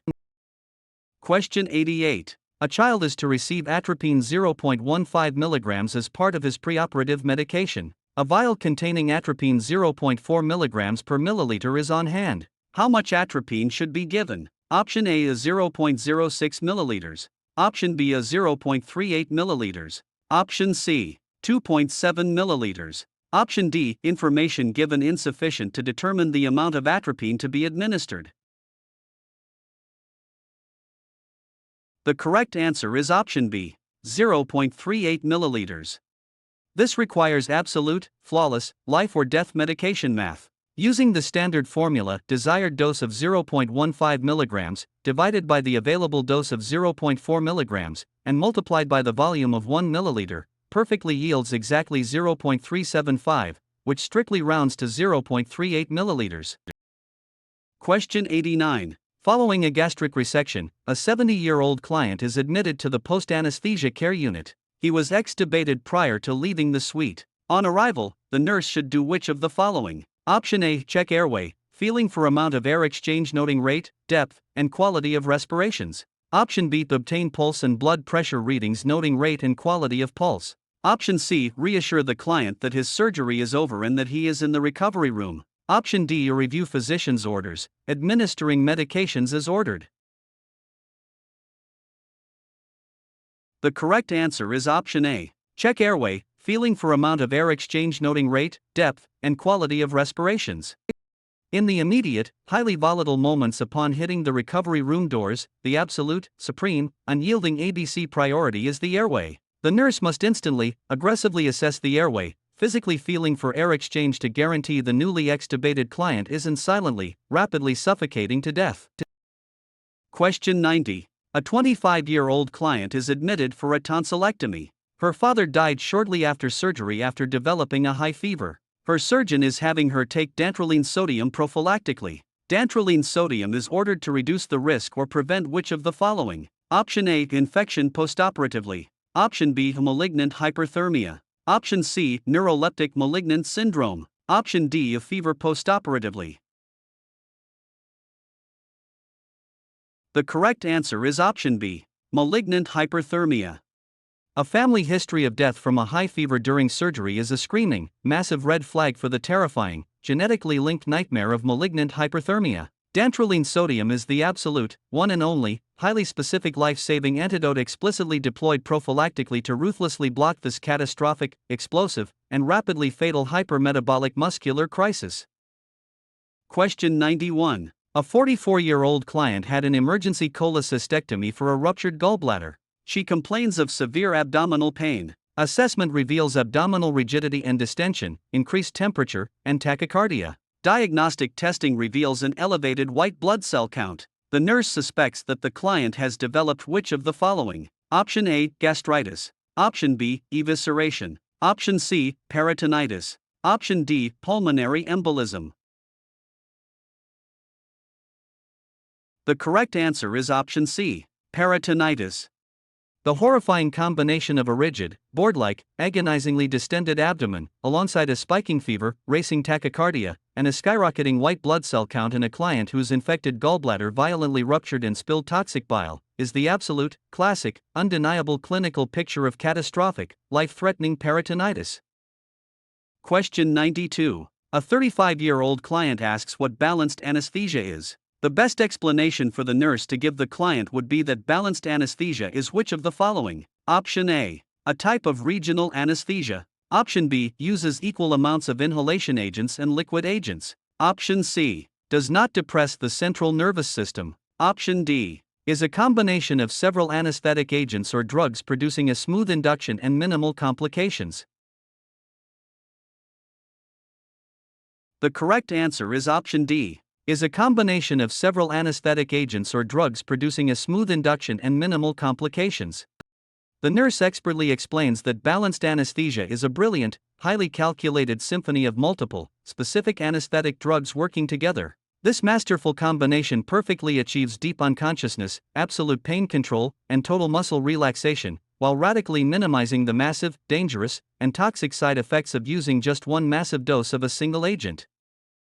Question 93. A 29-year-old client is admitted for a hysterectomy. She is worried and complains of a tightness in her chest, a feeling of suffocation, lightheadedness, and tingling in her hands. Her respirations are rapid and deep. Assessment reveals that the client is experiencing which of the following? Option A. Having a heart attack. Option B. Wanting attention from the nurses. Option C. Suffering from complete upper airway obstruction. Option D. Hyperventilating. The correct answer is option D. Hyperventilating. The terrifying sensation of suffocating, intense chest tightness, extreme lightheadedness, and bizarre tingling in the hands, all driven by wild, rapid, and excessively deep respirations, are the absolute, textbook, and unmistakable physiological hallmarks of severe, acute anxiety-induced hyperventilation. Question 94. A client develops complications following a hysterectomy. Blood cultures reveal Pseudomonas aeruginosa. The nurse expects that the physician would order an appropriate antibiotic to treat Pseudomonas aeruginosa, such as which of the following? Option A. Cefeprizone. Option B. Clindamycin. Option C. Dicloxacillin. Option D. Erythromycin. The correct answer is option A. Cefeprizone.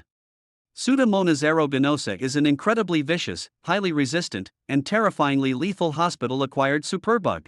Cefeprizone is an extremely potent, heavy-hitting third-generation cephalosporin specifically engineered with the massive, targeted anti-pseudomonal firepower required to ruthlessly eradicate this deadly organism.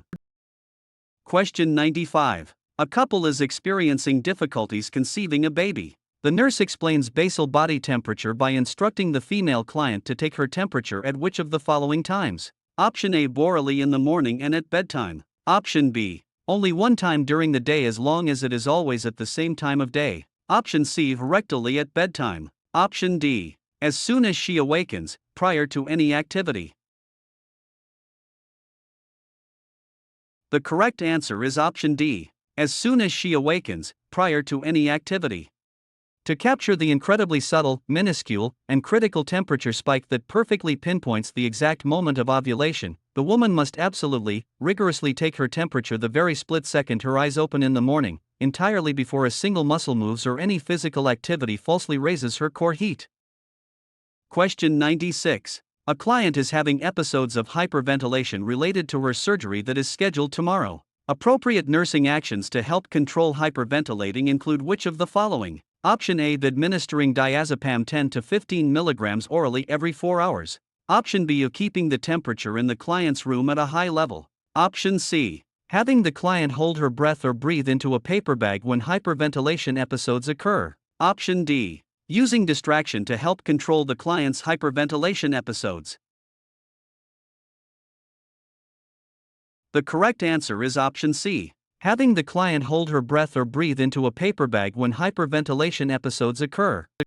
Hyperventilation causes a massive, dangerous blow-off of vital carbon dioxide, triggering terrifying physical symptoms. The absolute best, most immediate, and highly effective mechanical intervention is forcefully instructing the frantic client to rebreathe their own exhaled air from a paper bag, instantly trapping and forcing the lost carbon dioxide straight back into their crashing bloodstream.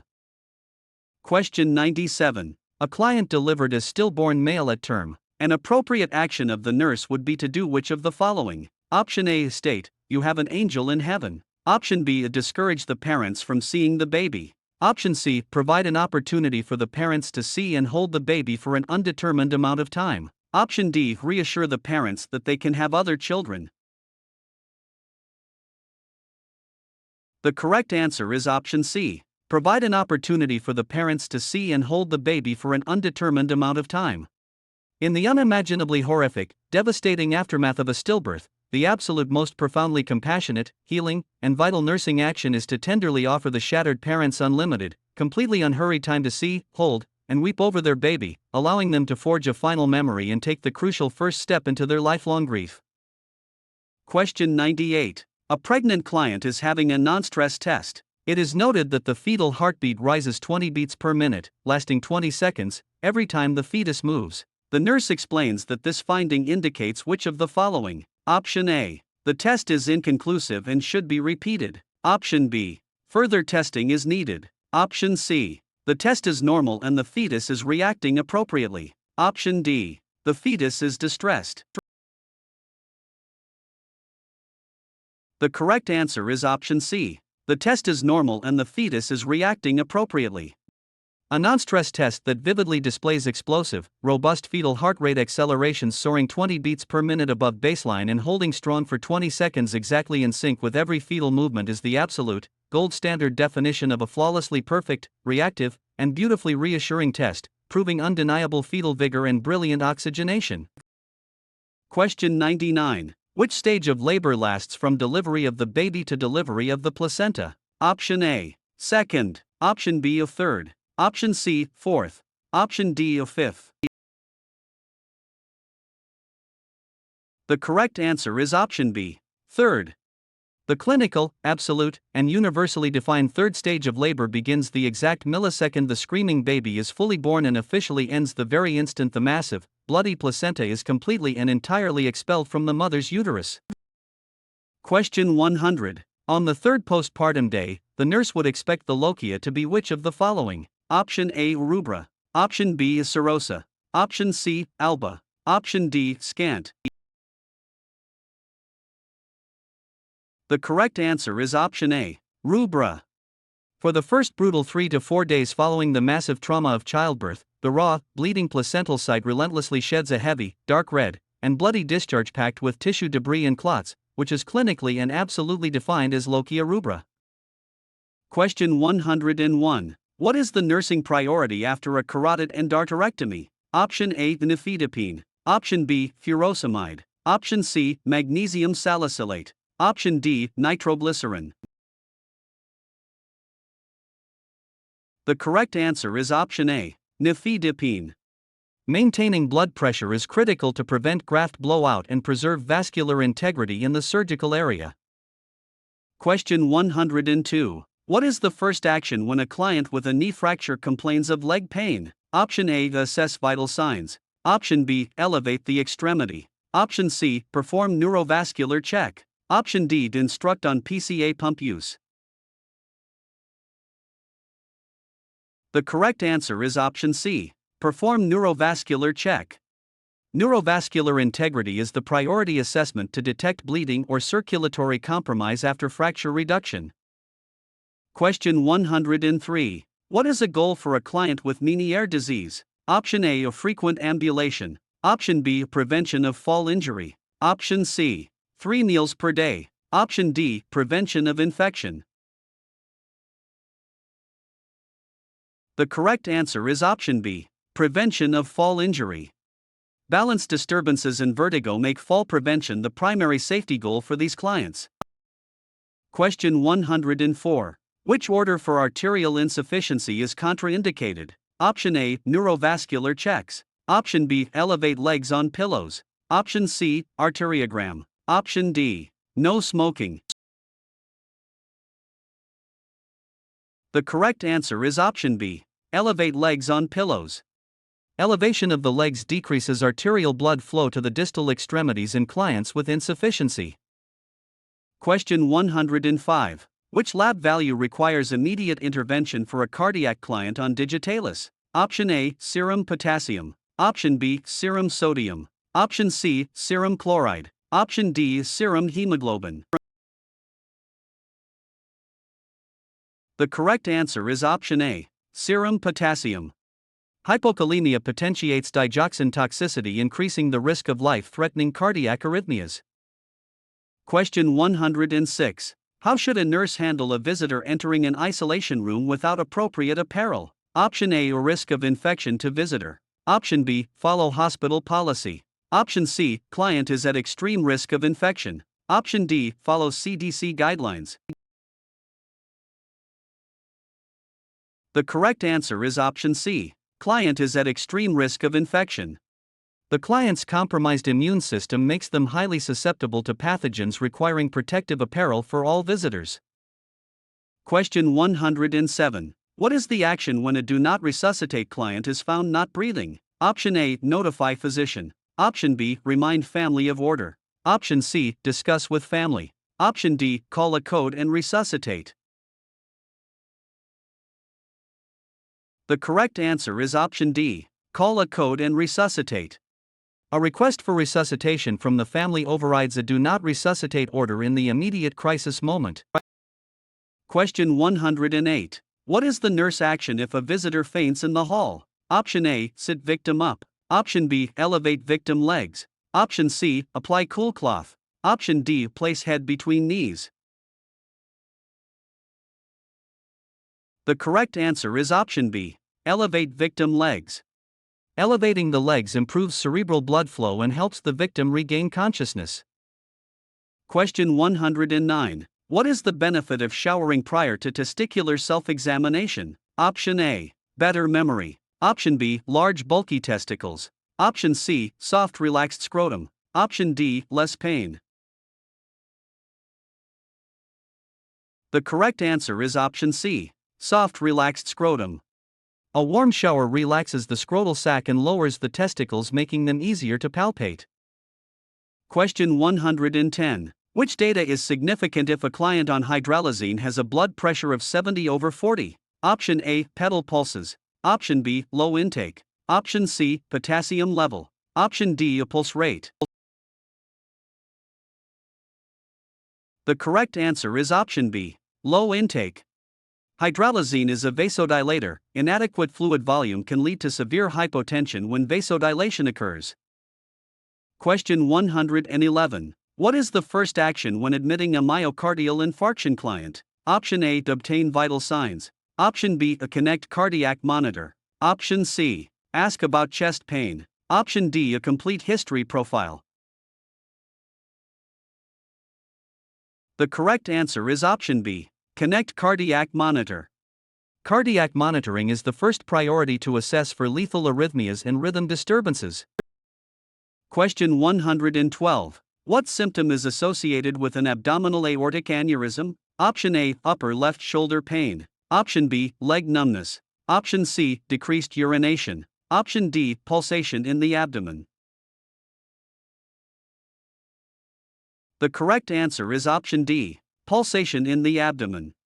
A pulsation in the abdomen is the most common and often only symptom of an abdominal aortic aneurysm.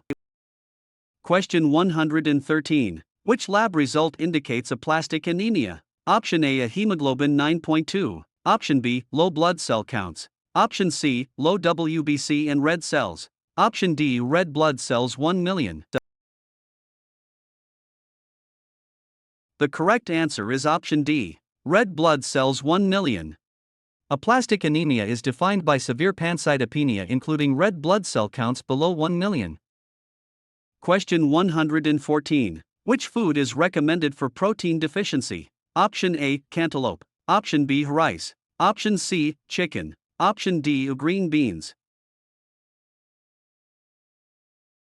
The correct answer is option C, chicken.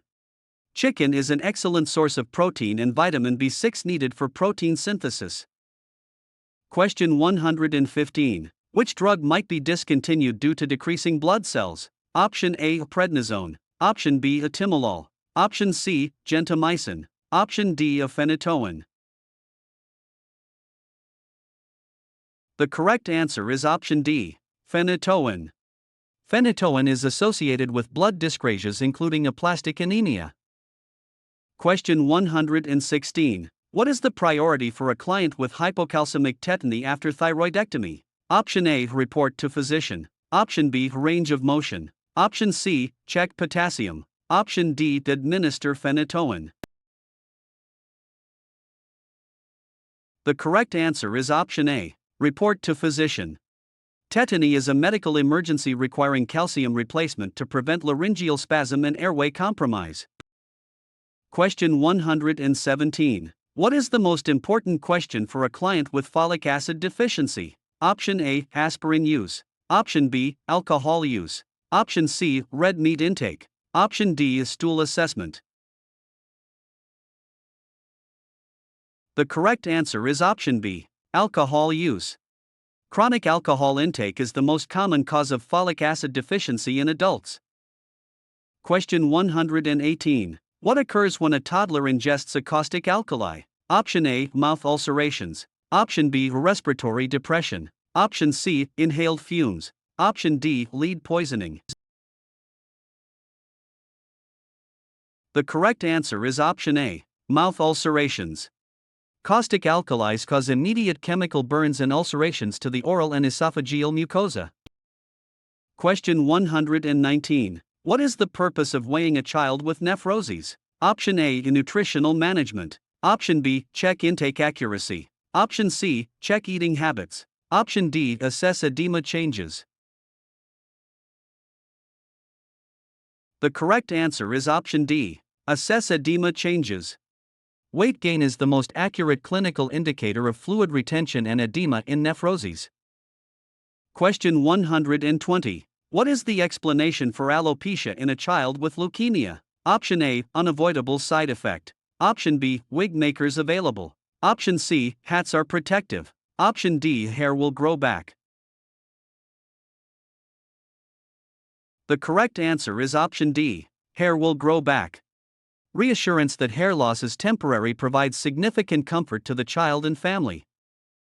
Question 121. How can a child with leukemia be encouraged to eat? Option A, reinforce attempts. Option B, focus on weight. Option C, increase appetite. Option D, make mealtimes pleasant. The correct answer is option A, reinforce attempts. Positive reinforcement of eating attempts is more effective than focusing on volume or weight. Question 122. What is the best way to clean teeth when toothbrushing is contraindicated? Option A, water pick. Option B, rinsing. Option C, hydrogen peroxide. Option D, baking soda. The correct answer is option A, water pick. Water picks provide effective cleaning and gentle gum stimulation without abrasive mechanical contact. Question 123. Which role-play activity helps siblings cope with a terminally ill brother? Option A, understanding. Option B, role acting. Option C, storytelling. Option D, a drawing. The correct answer is option B, role acting. Role acting allows siblings to act out feelings and fears in a controlled, safe manner. Question 124. What is the primary management for rheumatic fever in the acute phase? Option A, range of motion. Option B, massage. Option C, immobilization. Option D, a heat application. The correct answer is option C, immobilization. Resting the involved joints is essential to promote healing and reduce the inflammation associated with rheumatic fever. Question 125. What is the priority in the acute phase of rheumatic fever? Option A, maintain contact with parents. Option B, provide rest. Option C, nutritious diet. Option D, school interest. The correct answer is option B, provide rest. Physical and psychological rest is the most critical intervention to prevent permanent cardiac damage. Question 126. Which symptom of sodium salicylate toxicity should parents identify? Option A, tinnitus and nausea. Option B, dermatitis. Option C, unconsciousness. Option D, chills. The correct answer is option A, tinnitus and nausea. Tinnitus and nausea are early signs of salicylate toxicity requiring immediate medication adjustment. Question 127. How long does rheumatic fever joint pain usually last? Option A, 3 weeks. Option B, relieved by aspirin. Option C, responsive to ibuprofen. Option D, 3 to 6 days. The correct answer is option A, 3 weeks. Rheumatic fever joint inflammation typically subsides within 3 weeks as the disease runs its course. Question 128. What is the immediate action for caustic alkali ingestion? Option A, a vinegar or lemon juice. Option B, phone doctor. Option C, go to emergency room. Option D, induce vomiting. The correct answer is option A, vinegar, or lemon juice. Neutralizing the agent immediately is necessary to limit the extent of chemical injury. Question 129. A postoperative client has no bowel sounds on the second day. What is the most likely cause? Option A, normal postoperative response. Option B, infection. Option C, paralytic ileus. Option D, bowel perforation. The correct answer is option A, normal postoperative response. Absent bowel sounds are a normal physiological response immediately following major abdominal surgery as peristalsis returns. Question 130. What solution should be used to irrigate a nasogastric tube? Option A, sterile water. Option B, tap water. Option C, sterile saline. Option D, dextrose solution. The correct answer is option C, sterile saline. Sterile saline is isotonic and prevents the electrolyte depletion associated with water irrigation. Question 131. What is the primary nursing responsibility for a client with a nasogastric tube that is not draining? Option A, advance the tube. Option B, irrigate with sterile saline. Option C, apply more suction. Option D, remove the tube. The correct answer is option B, irrigate with sterile saline. Irrigation is the standard nursing intervention to clear obstructions and ensure tube patency. Question 132. Which client is at highest risk for urinary retention following surgery? Option A, client with epidural anesthesia. Option B, client receiving intravenous fluids. Option C, client who is ambulating. Option D, client who has voided recently. The correct answer is option A, client with epidural anesthesia. Epidural anesthesia interferes with bladder sensation and detrusor muscle tone, leading to retention. Question 133. What is the primary risk of using prophylactic antibiotics before surgery? Option A, a cathartic action. Option B, a wound infection from anaerobic bacteria. Option C, client anxiety. Option D, intraoperative fever. The correct answer is option B, wound infection from anaerobic bacteria. Antibiotics are used prophylactically to target intestinal flora and reduce post-surgical wound infections. Question 134. A child with patent ductus arteriosus is to have surgery. Is this an open or closed heart procedure? Option A, open heart. Option B, closed heart. Option C, bypass surgery. Option D, angioplasty. The correct answer is option B, closed heart. Patent ductus arteriosus repair is a closed heart procedure as it does not require cardiopulmonary bypass. Question 135. How much atropine should be administered if the order is 0.15 mg and the supply is 0.4 mg per milliliter? Option A is 0.06 milliliters. Option B is 0.38 milliliters. Option C, 2.7 milliliters. Option D, insufficient information. The correct answer is option B, 0.38 milliliters. Dividing 0.15 by 0.4 equals 0.375, which rounds to 0.38 milliliters. Question 136. What is the priority nursing action upon a client arriving in the post-anesthesia care unit? Option A, check airway. Option B, obtain pulse and blood pressure. Option C, reassure the client. Option D, review physician orders. The correct answer is option A, check airway. Airway patency and adequate ventilation are the absolute highest priorities for any client emerging from anesthesia. Question 137. Dantrolene sodium is administered preoperatively to prevent? Option A, infection. Option B, malignant hyperthermia. Option C, neuroleptic malignant syndrome. Option D, postoperative fever. The correct answer is option B, malignant hyperthermia. Dantrolene is the specific prophylactic medication used for clients susceptible to malignant hyperthermia. Question 138. What complication should be suspected in a postoperative client with abdominal rigidity and increased temperature? Option A, gastritis. Option B, evisceration. Option C, peritonitis. Option D, pulmonary embolism. The correct answer is option C, peritonitis. Peritonitis is a life-threatening infection of the peritoneal cavity often caused by surgical complications or organ perforation. Question 139. What is the correct description of balanced anesthesia? Option A, regional anesthesia. Option B, equal inhalation and liquid agents. Option C, no central nervous system depression. Option D, combination of drugs for smooth induction.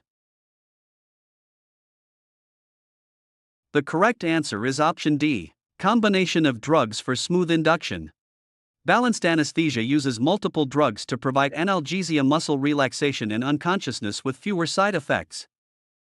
Question 140. A client complains of tightness in the chest and tingling in the hands before surgery. What is the diagnosis? Option A, heart attack. Option B, attention seeking. Option C, airway obstruction. Option D, hyperventilation. The correct answer is option D, hyperventilation. Hyperventilation is caused by anxiety and produces respiratory alkalosis symptoms like chest tightness and tingling. Question 141. Which antibiotic is indicated for Pseudomonas aeruginosa? Option A, cefoperazone. Option B, clindamycin. Option C, dicloxacillin. Option D, erythromycin. The correct answer is option A, cefoperazone. Cefoperazone is a cephalosporin antibiotic specifically effective against Pseudomonas aeruginosa. Question 142. When should basal body temperature be taken to predict ovulation? Option A, morning and bedtime. Option B, once a day. Option C, at bedtime. Option D, upon awakening prior to any activity. The correct answer is option D, upon awakening prior to any activity. Basal body temperature must be taken immediately upon waking to detect the rise associated with ovulation. Question 143. Which nursing action helps control hyperventilation in an anxious surgical client? Option A, administer diazepam. Option B, raise room temperature. Option C, have client breathe into a paper bag. Option D, use distraction. The correct answer is option C, have client breathe into a paper bag. Breathing into a paper bag causes carbon dioxide rebreathing and corrects respiratory alkalosis. Question 144. What is a therapeutic action when a stillborn infant is delivered? Option A, state that it is an angel. Option B, discourage viewing the infant. Option C, provide opportunity to hold the baby. Option D, assure parents they can have others. The correct answer is option C, provide opportunity to hold the baby. Holding the infant is a vital part of the grieving process for parents who have lost a baby. Question 145. When is an amniocentesis LS ratio test used? Option A, lung maturity. Option B, growth retardation. Option C, intrauterine infection. Option D, neural tube defect. The correct answer is option A, lung maturity. The L/S ratio measures surfactant levels in amniotic fluid to determine if fetal lungs are mature enough for birth. Question 146. What is the fundal position immediately after delivery? Option A, at umbilicus. Option B, at symphysis pubis. Option C, midway between umbilicus and xiphoid. Option D, midway between umbilicus and symphysis pubis. The correct answer is option D, midway between umbilicus and symphysis pubis. Immediately post-delivery, the uterus is firm and positioned midway between the symphysis pubis and the umbilicus. Question 147. What is the latent phase of labor? Option A, 0 to 3 centimeters. Option B, 4 to 7 centimeters. Option C, 7 to 10 centimeters. Option D, full dilatation. The correct answer is option A, 0 to 3 centimeters. The latent phase is the first part of the first stage of labor ending at 3 centimeters dilatation. Question 148. What is the first step when a mother says the baby is coming? Option A, inspect perineum. Option B, time contractions. Option C, prepare sterile area. Option D, auscultate fetal heart rate. The correct answer is option A, inspect perineum. Inspection is the priority to determine the presence of crowning and the need for immediate delivery assistance. Question 149. What is the nurse priority after an epidural block if blood pressure drops? Option A, call physician. Option B, change to left side. Option C, increase oxytocin. Option D, increase intravenous fluids and oxygen. The correct answer is option D, increase intravenous fluids and oxygen. Hypotension is a common side effect requiring fluid expansion and oxygen to support maternal and fetal perfusion. Question 150. What is the estimated delivery date for a LMP of February 16? Option A, November 23rd. Option B, December 26th. Option C, September 14th. Option D, December 9th. The correct answer is option A, November 23rd. Subtract 3 months from February to November and add 7 days to 16. Question 151. What should the nurse initially recommend for postpartum breast engorgement? Option A, take ibuprofen. Option B, breastfeed often. Option C, apply ice packs. Option D, shower in warm water. The correct answer is option C, apply ice packs. Ice packs reduce blood flow and inflammation during the initial stages of breast engorgement. Question 152. What is the caloric increase for breastfeeding mothers? Option A, 300. Option B, 400. Option C, 500. Option D, 600. The correct answer is option C, 500. Breastfeeding requires an additional 500 calories per day to support milk production and maternal health. Question 153. Which postpartum finding warrants intervention? Option A, a pulse 52. Option B, uterus left of midline. Option C, no bowel movement. Option D, a temperature 100.4. The correct answer is option B, uterus left of midline. Uterine displacement indicates a full bladder requiring immediate voiding to prevent hemorrhage. Question 154. How can a nurse therapeutically respond to a mother crying after a spontaneous abortion? Option A, God will. Option B, would you like to talk? Option C, other children will comfort you. Option D, try again soon. The correct answer is option B, would you like to talk? Asking the client if she wants to talk provides a supportive and non-judgmental outlet for grief. Question 155. What is the purpose of phototherapy in a neonate? Option A, prevent infection. Option B, assist clotting. Option C, break down bilirubin. Option D, prevent kernicterus. The correct answer is option C, break down bilirubin. Phototherapy converts indirect bilirubin into direct bilirubin for easier excretion in the urine and stool. Question 156. How should a gauze dressing over a circumcision be removed? Option A, soak with warm water. Option B, remove dry. Option C, daily alcohol. Option D, change frequently. The correct answer is option A, soak with warm water. Warm water soaking prevents the dressing from sticking to the sensitive healing tissue. Question 157. What is the best way to clean an umbilical cord stump? Option A, petrolatum. Option B, belly binder. Option C, alcohol. Option D, soap and water. The correct answer is option C, alcohol. Alcohol promotes drying and disinfection of the cord stump. Question 158. Which infant feeding behavior is unsafe? Option A, bulb syringe use. Option B, side-lying position. Option C, propping the bottle. Option D, a burping sitting up. The correct answer is option C, propping the bottle. Propping the bottle increases the risk of choking and aspiration. Question 159. When is the phenylketonuria screening test performed? Option A, immediately after birth. Option B, after 2 to 3 days of milk ingestion. Option C, at 2 to 3 days of age. Option D, at 1 month.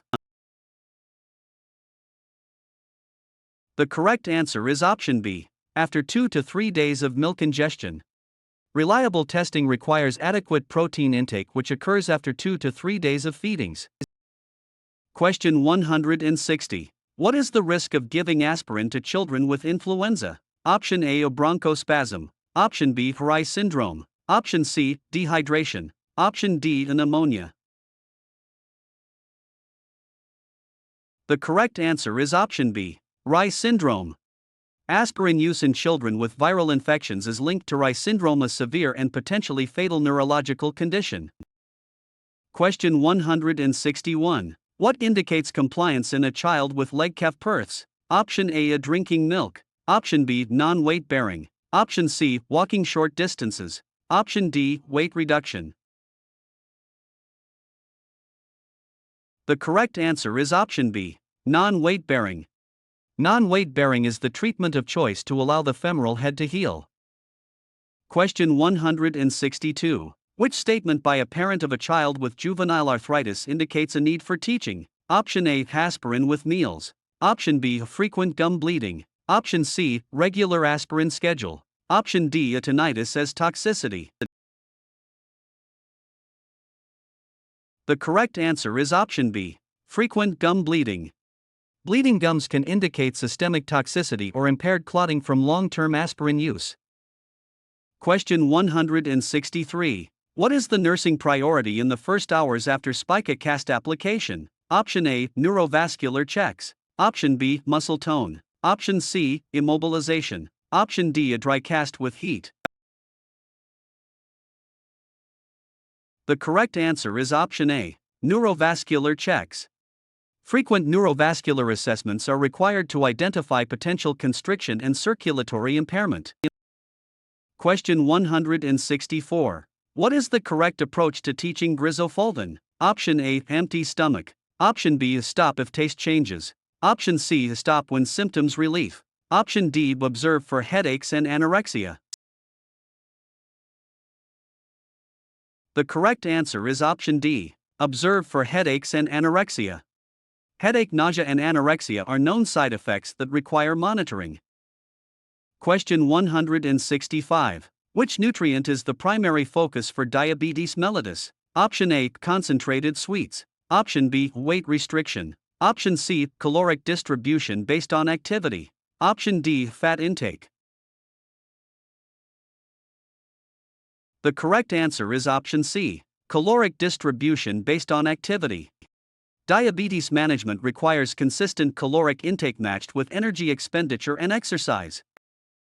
Question 166. Which insulin is short-acting? Option A, Novolin regular. Option B, Humulin NPH. Option C, Lente beef. Option D, Protamine zinc. The correct answer is option A, Novolin regular. Regular insulin is short-acting and used for rapid glucose control. Question 167. Which insulin can be given intravenously? Option A, NPH. Option B, regular. Option C, long-acting. Option D, Lente. The correct answer is option B, regular. Regular insulin is the only insulin compatible with intravenous administration. Question 168. How many milliliters of furosemide if order is 5 mg and supply is 10 mg per milliliter? Option A, 0.5 milliliters. Option B, 5 milliliters. Option C, 0.05 milliliters. Option D, 1 milliliter. The correct answer is option A, 0.5 milliliters.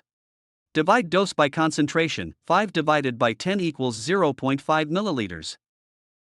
Question 169. How many milliequivalents of potassium if order is 2 and supply is 20 milliequivalents per 15 milliliters? Option A, 1.5 milliliters. Option B, 10 milliliters. Option C, 5 milliliters. Option D. 1 milliliter. The correct answer is option A. 1.5 milliliters. 2 divided by 20 times 15 equals 1.5 milliliters. Question 170. 1000 milliliters in 8 hours with 10 drops per milliliter. How many drops per minute? Option A 21. Option B 20. Option C 40. Option D 60. The correct answer is option A 21. 1000 times 10 divided by 480 minutes equals 20.8, which rounds to 21.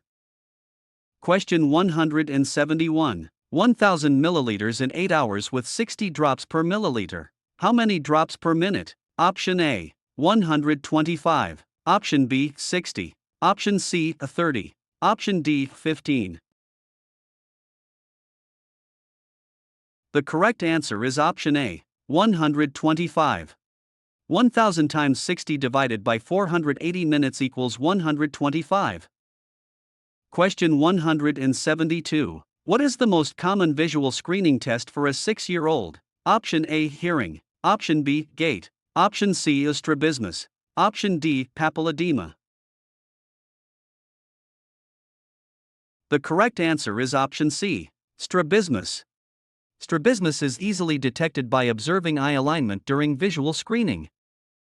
Question 173. What is the first action for a 5-year-old with partial thickness burns? Option A apply ice. Option B remove clothing. Option C apply Silvadene. Option D immerse in cool water. The correct answer is option D, immerse in cool water. Cool water immersion is the priority to minimize heat damage to tissue. Question 174. Which immunization is a priority concern for burn victims? Option A polio. Option B tetanus. Option C hepatitis. Option D influenza. The correct answer is option B, tetanus. Tetanus prophylaxis is essential for burn wounds due to the risk of spores in soil or contaminated objects. Question 175. How should a newborn with a meningomyelocele be positioned? Option A prone. Option B supine. Option C side lying. Option D semi-fowler. The correct answer is option A, prone. Prone positioning is essential to protect the integrity of the sac. Question 176. What is the correct care for a meningomyelocele sac? Option A dry dressing. Option B saline-soaked dressing. Option C open to air. Option D aspirate fluid. The correct answer is option B, saline-soaked dressing. Keeping the sac moist with saline prevents trauma and bacterial infection. Question 177. What arterial blood gas indicates metabolic acidosis? Option A, pH 7.2. Option B, PaO 290. Option C, PaCO 245. Option D, HCO 316. The correct answer is option D, HCO 316. Low pH and low bicarbonate confirm metabolic acidosis. Question 178. What arterial blood gas indicates respiratory acidosis? Option A, pH 7.28. Option B, PaO 254. Option C, PaCO 260. Option D, HCO 324. The correct answer is option B, PaO 254. Low pH and elevated CO2 define respiratory acidosis. Question 179. What tests are anticipated for anterior wall myocardial infarction? Option A, a reticulocyte count. Option B, alanine transaminase. Option C, sedimentation rate. Option D, lactic dehydrogenase and CPK. The correct answer is option D, lactic dehydrogenase and CPK. LDH and CPK are cardiac-specific enzymes released during tissue injury. Question 180. What is the most common early complication of myocardial infarction? Option A, diabetes. Option B, anaphylactic shock. Option C, cardiac hypertrophy. Option D, cardiac dysrhythmia. The correct answer is option D, cardiac dysrhythmia. Cardiac dysrhythmias occur frequently due to tissue irritability after an infarct. Question 181. Which lab test is monitored for digoxin and furosemide? Option A, intake and output. Option B, calcium. Option C, potassium. Option D, magnesium. The correct answer is option C, potassium. Furosemide causes potassium loss, which increases the risk of digoxin toxicity. Question 182. What is the drug of choice for premature ventricular contractions? Option A, furosemide. Option B, nitroglycerin. Option C, lidocaine. Option D, digoxin. The correct answer is option C, lidocaine. Lidocaine is the standard antiarrhythmic drug for ventricular ectopy. Question 183. Which digoxin level indicates toxicity? Option A is 0.5. Option B, 1.0. Option C, 2.0. Option D, 3.0. The correct answer is option D, 3.0. Digoxin levels over 2.0 are considered toxic. Question 184. What should be avoided in the diet of a client with heart failure? Option A, fresh fruits. Option B, canned vegetables. Option C, bread and cereal. Option D, fish. The correct answer is option B, canned vegetables. Canned vegetables are high in sodium and contribute to fluid retention. Question 185. What evaluates warfarin therapy? Option A, prothrombin time. Option B, partial thromboplastin time. Option C, PTTC. Option D, fibrin split products.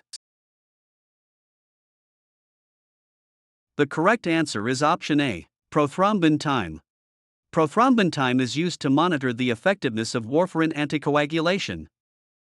Question 186. What is the priority assessment before digoxin administration? Option A, respiratory rate. Option B, radial pulse. Option C, 2-minute radial pulse. Option D, 1-minute apical pulse. The correct answer is option D, 1-minute apical pulse. A 1-minute apical pulse allows the nurse to determine if the heart rate is safe for administration. Question 187. What is the suctioning protocol for tuberculosis? Option A, suction 20 seconds. Option B, hyperoxygenate before and after. Option C, suction 30 seconds. Option D, use clean technique. The correct answer is option B, hyperoxygenate before and after. Hyperoxygenation prevents hypoxia during suctioning. Question 188. Why is vitamin B6 given with isoniazid? Option A, increase activity. Option B, increase rifampin activity. Option C, improve nutrition. Option D, reduce peripheral neuropathy. The correct answer is option D, reduce peripheral neuropathy. Isoniazid induces a vitamin B6 deficiency which causes peripheral neuropathy. Question 189. What prevents drug-resistant tuberculosis? Option A, monitor liver. Option B, monitor renal. Option C, respiratory isolation. Option D, monitor compliance with therapy. The correct answer is option D, monitor compliance with therapy. Consistent medication use prevents the development of drug-resistant strains. Question 190. Which position facilitates maximum air exchange? Option A, high Fowler. Option B, orthopneic. Option C, prone. Option D, a flat. The correct answer is option B, orthopneic. The orthopneic position maximizes lung expansion in clients with respiratory distress. Question 191. Total intake for 8 ounces of milk, 4 ounces of tea, and 6 ounces of coffee? Option A, 500. Option B, 540. Option C, 600. Option D is 655. The correct answer is option B, 540. 18 ounces total times 30 milliliters per ounce equals 540 milliliters. Question 192. What is subjective information? Option A, evaluation. Option B, objective. Option C, complaining. Option D, client report. The correct answer is option D, client report. Subjective information is provided by the client's own report of symptoms. Question 193. What is the first step of the nursing process? Option A, writing goals. Option B, assessment. Option C, planning. Option D, evaluation. The correct answer is option B, assessment. Assessment is the initial step for identifying client needs. Question 194. What is the action once a nasogastric tube passes the oropharynx? Option A, tilt head back. Option B, have client swallow. Option C, hold breath. Option D, cough. The correct answer is option B, have client swallow. Swallowing closes the glottis and directs the tube into the esophagus. Question 195. At what residual volume should tube feedings be held? Option A, 20 milliliters. Option B, 25 milliliters. Option C, 30 milliliters. Option D, 50 milliliters. The correct answer is option D, 50 milliliters. Residuals over 50 milliliters warrant holding the feeding to prevent vomiting or aspiration. Question 196. What is the diet for a cirrhotic client? Option A, high protein. Option B, high calorie carbohydrate. Option C, low fat 2 grams sodium. Option D, high protein fat. The correct answer is option B, high calorie carbohydrate. Carbohydrates provide fuel for the body without the ammonia burden of protein. Question 197. What causes ascites in cirrhosis? Option A, decreased plasma proteins. Option B, electrolyte imbalance. Option C, decreased renal function. Option D, portal hypertension. The correct answer is option A, decreased plasma proteins. Reduced oncotic pressure from low protein levels allows fluid to extravasate. Question 198. Which vitamin is essential for clotting in liver failure? Option A, a vitamin C. Option B, a vitamin K. Option C, a vitamin E. Option D, a vitamin A. The correct answer is option B, vitamin K. The liver requires vitamin K to synthesize clotting factors. Question 199. Which food should be avoided with a colostomy? Option A, peanut butter. Option B, corned beef and cabbage. Option C, oatmeal. Option D, tuna. The correct answer is option B, corned beef and cabbage. Cabbage is a gas-forming food that should be avoided. Question 200. What are white patches that cannot be rubbed off? Option A, xerostomia. Option B, candidiasis. Option C, leukoplakia. Option D, stomatitis. The correct answer is option C, leukoplakia. Leukoplakia is a non-rubbable lesion of the mouth. Question 201. What is true about HIV? Option A, transmitted by sexual contact. Option B, condoms reduce transmission. Option C, transmitted by casual contact. Option D, transmitted to infant. The correct answer is option C, transmitted by casual contact. HIV is not transmitted by casual contact. Question 202. What is true about benign brain tumors? Option A, dangerous as malignant. Option B, grow faster. Option C, no concern. Option D, surgically removed. The correct answer is option A, dangerous as malignant. Benign brain tumors can cause severe injury via mass effect. Question 203. What is the nursing priority for renal calculi? Option A, intake output. Option B, daily weights. Option C, straining urine. Option D, oxygen. The correct answer is option C, straining urine. Straining urine is necessary for laboratory analysis of the stone. Question 204. What is the diet for calcium phosphate stones? Option A, high calcium, low phosphorus. Option B, low calcium, high phosphorus. Option C, 2 grams sodium. Option D, low calcium and phosphorus acid ash. The correct answer is option D, low calcium and phosphorus acid ash. Reducing calcium and phosphorus prevents further stone formation. Question 205. Which insulin is indicated in ketoacidosis? Option A, humulin N. Option B, humulin R. Option C, humulin U. Option D, humulin L. The correct answer is option B, humulin R. Regular insulin is the only appropriate choice for diabetic ketoacidosis.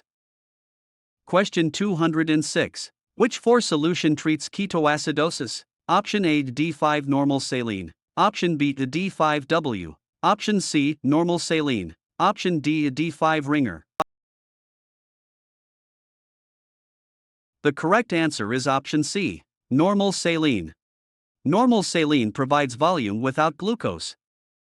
Question 207. What describes the urine pattern of diabetes insipidus? Option A, anuria. Option B, oliguria. Option C, dysuria. Option D, polyuria. The correct answer is option D, polyuria. Excessive urine production is a primary symptom. Question 208. What is best for massive blood loss? Option A, whole blood. Option B, platelets. Option C, a fresh frozen plasma. Option D, packed red blood cells. The correct answer is option A, whole blood. Whole blood replaces all lost components. Question 209. What is the expected response to K-oxalate? Option A, increase magnesium. Option B, increase bicarbonate. Option C, decrease potassium. Option D, decrease calcium. The correct answer is option C, decrease potassium. K-oxalate binds potassium for removal. Question 210. What condition is associated with Cheyne-Stokes? Option A, diabetic ketoacidosis. Option B, fever. Option C, increased intracranial pressure. Option D, meningitis. The correct answer is option C, increased intracranial pressure. Cheyne-Stokes is a respiratory pattern often associated with increased intracranial pressure. Question 211. What is associated with insulin resistance? Option A, potassium. Option B, magnesium. Option C, sodium. Option D, bicarbonate. The correct answer is option B, magnesium. Magnesium deficiency is linked to impaired insulin action. Question 212. What causes diminished breath sounds on the left after intubation? Option A, left hemothorax. Option B, right hemothorax. Option C, right mainstem intubation. Option D, inadequate ventilator. The correct answer is option C, right mainstem intubation. Right mainstem intubation leaves the left lung unventilated. Question 213. Which blood gas reflects respiratory function? Option A, partial pressure of carbon dioxide. Option B, CO2 content. Option C, bicarbonate. Option D, base excess. The correct answer is option A, partial pressure of carbon dioxide. The lungs regulate CO2. Question 214. What is the maximum cuff pressure for an endotracheal tube? Option A, 10 mm. Option B, 20 mm. Option C, 45 mm. Option D, 60 mm. The correct answer is option B, 20 mm. Cuff pressure should never exceed 20 mm mercury. Question 215. What solution is compatible with phenytoin? Option A, ringer lactate. Option B, the D5W. Option C, the D5 with ringer. Option D, normal saline. The correct answer is option D, normal saline. Normal saline is the only compatible solution. Question 216. What is the priority for face/neck burns in the first 8 hours? Option A, fluid deficit. Option B, pain. Option C, sensation. Option D, airway integrity. The correct answer is option D, airway integrity. Airway patency is the priority. Question 217. What is the purpose of the water seal bottle? Option A, a collection. Option B, pressure regulation. Option C, prevent accumulation. Option D, prevent air entry. The correct answer is option D, prevent air entry. The water seal prevents atmospheric air from entering the chest. Question 218. What lab value is monitored for gentamicin? Option A, creatinine. Option B, sodium. Option C, calcium. Option D, potassium. The correct answer is option A, creatinine. Gentamicin is nephrotoxic, requiring monitoring. Question 219. What to do if redness is seen at a central line site? Option A, discontinue line. Option B, start peripheral line. Option C, document and notify. Option D, clean and redress. The correct answer is option C, document and notify. Document and notify physician. Question 220. What does blue-colored sputum indicate? Option A, aspiration. Option B, catheter in esophagus. Option C, normal finding. Option D, feeding in trachea. The correct answer is option A, aspiration. Blue-tinged sputum indicates aspiration of the blue-dyed feeding. Question 221. Which medication is best for pancreatitis pain? Option A, morphine. Option B, ketorolac. Option C, promethazine. Option D, meperidine. The correct answer is option D, meperidine. Meperidine is the drug of choice. Question 222. What is the action when unable to palpate pedal pulses? Option A, wait 15 minutes. Option B, use a Doppler. Option C, document. Option D, call physician. The correct answer is option B, use a Doppler. Use a Doppler before assuming absence of pulses. Question 223. What is the effect of metoclopramide? Option A, increase gastric secretions. Option B, increase peristalsis. Option C, disorientation. Option D, drowsiness. The correct answer is option B, increase peristalsis. Increases peristalsis. Question 224. What is the legal order for informed consent? Option A, parent, spouse, adult, child, sibling. Option B, spouse, adult, child, parent, sibling. Option C, spouse, parent, sibling, adult, child. Option D, parent, spouse, sibling, adult, child. The correct answer is option B, spouse, adult, child, parent, sibling. Spouse, then adult, child, then parent, then sibling. Question 225. What is sanguineous drainage? Option A, serosanguinous. Option B, purulent. Option C, fresh bloody. Option D, catarrhal. The correct answer is option C, fresh bloody. Fresh bright red blood is sanguineous.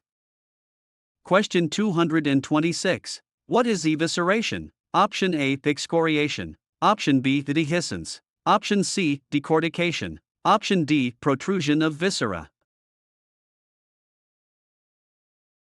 The correct answer is option D, protrusion of viscera. Evisceration is protrusion of abdominal contents. Question 227. What is the most immediate nursing intervention for a client with ruptured membranes? Option A, note color and amount of fluid. Option B, assess fetal heart rate. Option C, notify physician. Option D, perform nitrazine test. The correct answer is option B, assess fetal heart rate. Umbilical cord prolapse is a risk after rupture requiring immediate fetal heart rate assessment to check for distress. Question 228. What hormone causes uterine contractions during breastfeeding? Option A, estrogen. Option B, prolactin. Option C, oxytocin. Option D, progesterone. The correct answer is option C, oxytocin. Oxytocin is released during suckling and promotes both the milk letdown reflex and uterine involution. Question 229. How should the nurse respond to a mother grieving a stillborn? Option A, tell her it is God will. Option B, tell her she is young. Option C, tell her other children will comfort her. Option D, offer to let her see and hold the baby. The correct answer is option D, offer to let her see and hold the baby. Holding and seeing the baby helps parents validate the reality of their loss and facilitates the grieving process. Question 230. When is the best time to immunize a pregnant client who is non-immune to rubella? Option A, immediate postpartum period. Option B, after first trimester. Option C, at 28 weeks gestation. Option D, within 72 hours postpartum. The correct answer is option A, immediate postpartum period. The rubella vaccine is given immediately postpartum to protect the mother in future pregnancies while avoiding teratogenicity. Question 231. Which food choice helps relieve both constipation and anemia in pregnancy? Option A, prunes. Option B, green leafy vegetables. Option C, red meat. Option D, eggs. The correct answer is option A, prunes. Prunes provide significant dietary fiber and iron, making them an ideal choice for this prenatal client. Question 232. What factor in a client history places her at risk for gestational diabetes? Option A, maternal age under 25. Option B, pregnancy weight under 20% of ideal. Option C, previous birth of infant weighing over 9 pounds. Option D, family history of heart disease. The correct answer is option C, previous birth of infant weighing over 9 pounds. A history of delivering a macrosomic infant weighing over 9 pounds is a strong clinical predictor for gestational diabetes. Question 233. What is the nursing intervention for early decelerations on a fetal monitor? Option A, notify physician. Option B, turn client to left side. Option C, continue close monitoring. Option D, administer oxygen. The correct answer is option C, continue close monitoring. Early decelerations are reassuring patterns associated with head compression and require no intervention beyond continued monitoring. Question 234. What does an L/S ratio of 1:1 indicate in amniotic fluid? Option A, lung immaturity. Option B, intrauterine growth retardation. Option C, intrauterine infection. Option D, neural tube defect. The correct answer is option A, lung immaturity. A ratio of 1:1 indicates that surfactant levels are insufficient for fetal lung maturity. Question 235. What is the purpose of RhoGAM administration at 28 weeks gestation? Option A, treat existing antibodies. Option B, prevent Rh sensitization. Option C, induce labor. Option D, prevent neonatal infection. The correct answer is option B, prevent Rh sensitization. RhoGAM prevents the development of maternal antibodies in Rh-negative women exposed to Rh-positive fetal cells.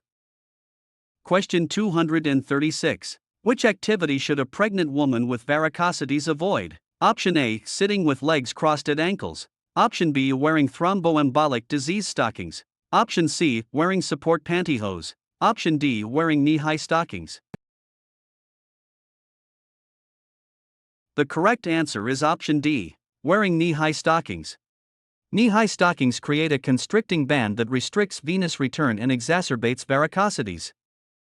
Question 237. What indicates true labor? Option A, contractions weaken with walking. Option B, contractions strengthen with walking. Option C, cervix does not dilate. Option D, fetus does not descend. The correct answer is option B, contractions strengthen with walking. True labor contractions intensify with activity and result in progressive cervical change. Question 238. What is the cause of anemia in a first trimester prima gravida? Option A, increased blood volume. Option B, decreased blood volume. Option C, fetal blood volume increase. Option D, increased iron absorption. The correct answer is option A, increased blood volume.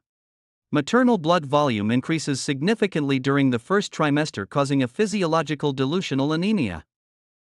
Question 239. When is a fetus most susceptible to drug-induced malformations? Option A, first trimester. Option B, second trimester. Option C, a third trimester. Option D, every trimester. The correct answer is option A, first trimester. Organogenesis occurs during the first trimester, making this the period of highest risk for fetal damage. Question 240. What is the priority position for a client with a prolapsed cord? Option A, reverse Trendelenburg. Option B, Fowler position. Option C, a Trendelenburg position. Option D, Sims position. The correct answer is option C, Trendelenburg position. The Trendelenburg position relieves pressure on the umbilical cord by using gravity to shift the fetus upward.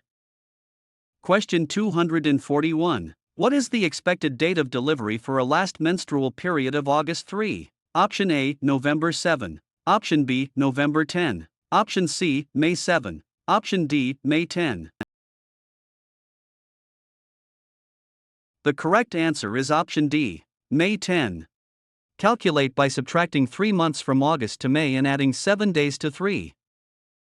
Question 242. Which nursing action is essential during a precipitous delivery? Option A, control the delivery of the head. Option B, leave to call physician. Option C, push against perineum. Option D, cross client legs.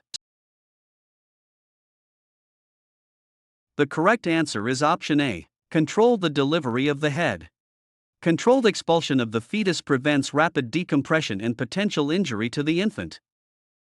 Question 243. What are the primary potential complications of vaginal delivery? Option A, dystocia and chlorosis. Option B, Chadwick sign. Option C, fatigue and hemorrhoids. Option D, a hemorrhage and infection. The correct answer is option D, hemorrhage and infection. Hemorrhage and infection are the most frequent and serious complications requiring vigilant postpartum monitoring. Question 244. Which antibiotic is considered safest during pregnancy? Option A, sulfonamides. Option B, tetracycline. Option C, hydralazine. Option D, ampicillin. The correct answer is option D, ampicillin. Ampicillin is a penicillin derivative with no known teratogenicity and is widely considered safe for pregnant clients. Question 245. What symptoms in a newborn warrant investigation for central nervous system dysfunction? Option A, seizures and decreased arousal. Option B, tremors and apnea. Option C, increased arousal. Option D, hyperreflexia. The correct answer is option A, seizures and decreased arousal. Seizures and decreased arousal are clinical indicators of neurological impairment requiring immediate diagnostic evaluation.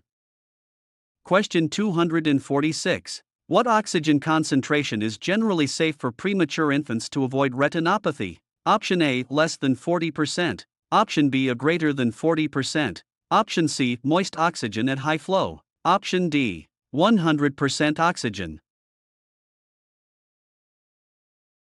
The correct answer is option A, less than 40%. Retrolental fibroplasia is linked to prolonged exposure to high oxygen concentrations, so levels are kept below 40%. Question 247. What is the first nursing action for an anxious, hysterically crying client? Option A, demand she relax. Option B, ask what the problem is. Option C, stand or sit next to her. Option D, give her a task. The correct answer is option C, stand or sit next to her. Presence and proximity offer comfort and security to a client suffering from acute anxiety. Question 248. What effect is expected in a schizophrenic client? Option A, anger. Option B, apathy and flatness. Option C, smiling. Option D, hostility. The correct answer is option B, apathy and flatness. Apathy and a flat affect are classic signs of the emotional blunting seen in schizophrenia. Question 249. A teenage client binges and purges. What is the diagnosis? Option A, anorexia nervosa. Option B, anorexia hysteria. Option C, bulimia. Option D, conversion reaction. The correct answer is option C, bulimia. Bulimia is identified by recurrent episodes of binge eating followed by self-induced vomiting or purging. Question 250. I am God is an example of what? Option A, delusion. Option B, illusion. Option C, hallucination. Option D, conversion. The correct answer is option A, delusion. A delusion is a fixed false belief that is inconsistent with reality and cultural norms. Question 251. A client develops blindness with no organic cause. What is this? Option A, delusion. Option B, illusion. Option C, hallucination. Option D, conversion. The correct answer is option D, conversion. Conversion reaction is the physical expression of internal emotional conflict through sensory or motor dysfunction. Question 252. A hospitalized client becomes dependent and demanding. What is this defense mechanism? Option A, denial. Option B, displacement. Option C, regression. Option D, projection. The correct answer is option C, regression. Regression is the return to an earlier developmental stage as a response to stress or illness. Question 253. A young boy states he wants to marry his mother. What is this? Option A, Electra complex. Option B, Oedipus complex. Option C, superego. Option D, ego. The correct answer is option B, Oedipus complex. The Oedipus complex is characterized by erotic attachment to the opposite sex parent and rivalry with the same sex parent.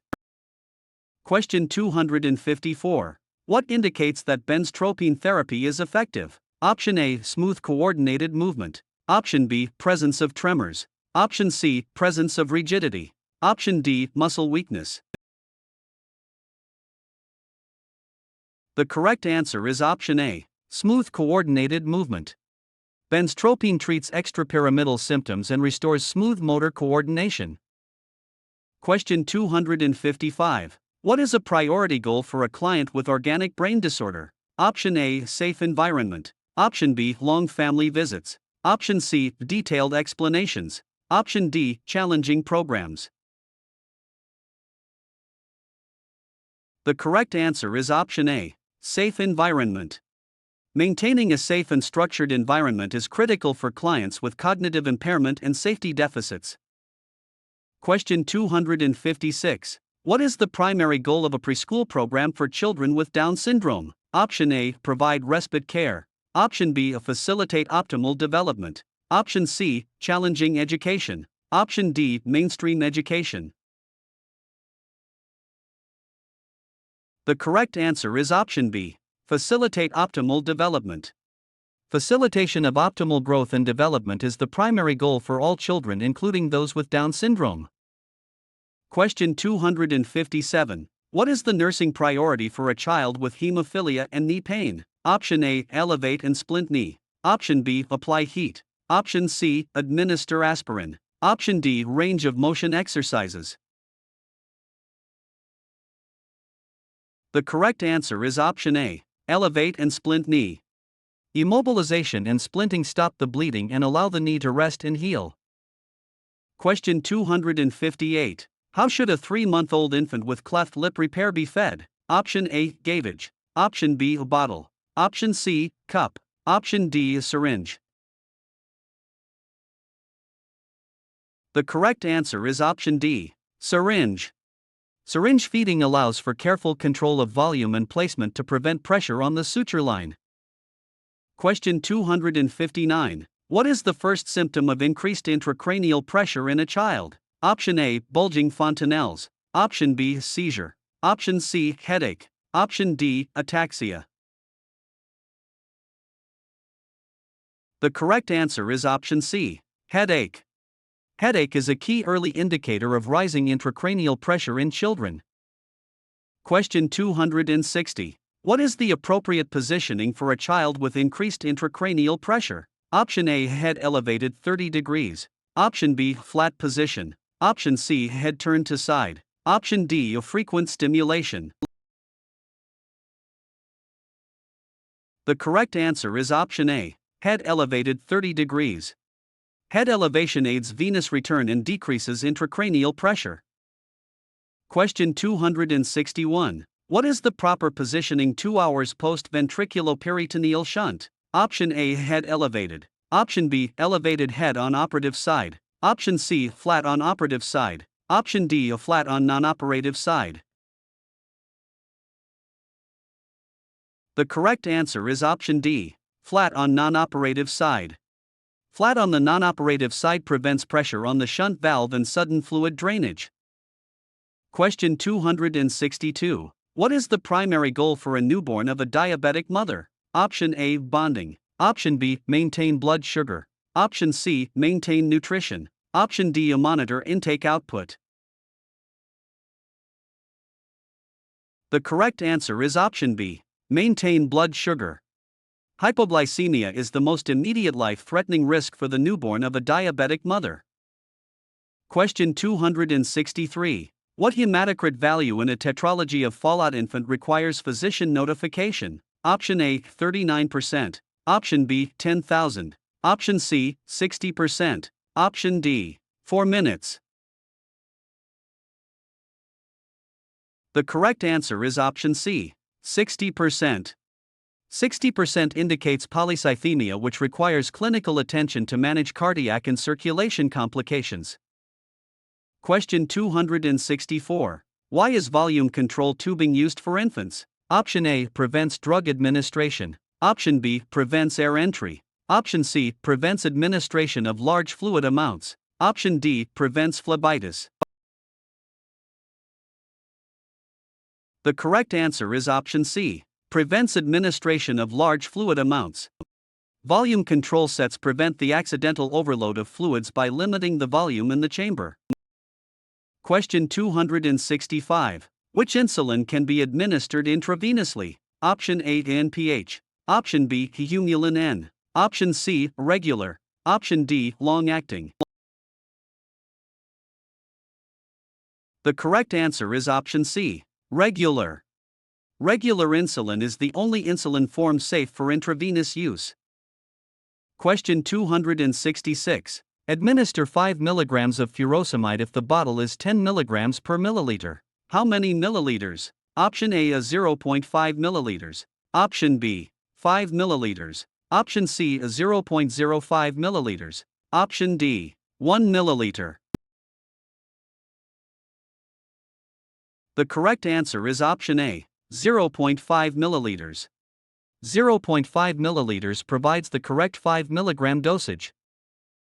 Question 267. Administer 2 milliequivalents of potassium if the bottle is 20 milliequivalents per 15 milliliters. How many milliliters? Option A, 1.5 milliliters. Option B, 10 milliliters. Option C, 5 milliliters. Option D, 1 milliliter. The correct answer is option A, 1.5 milliliters.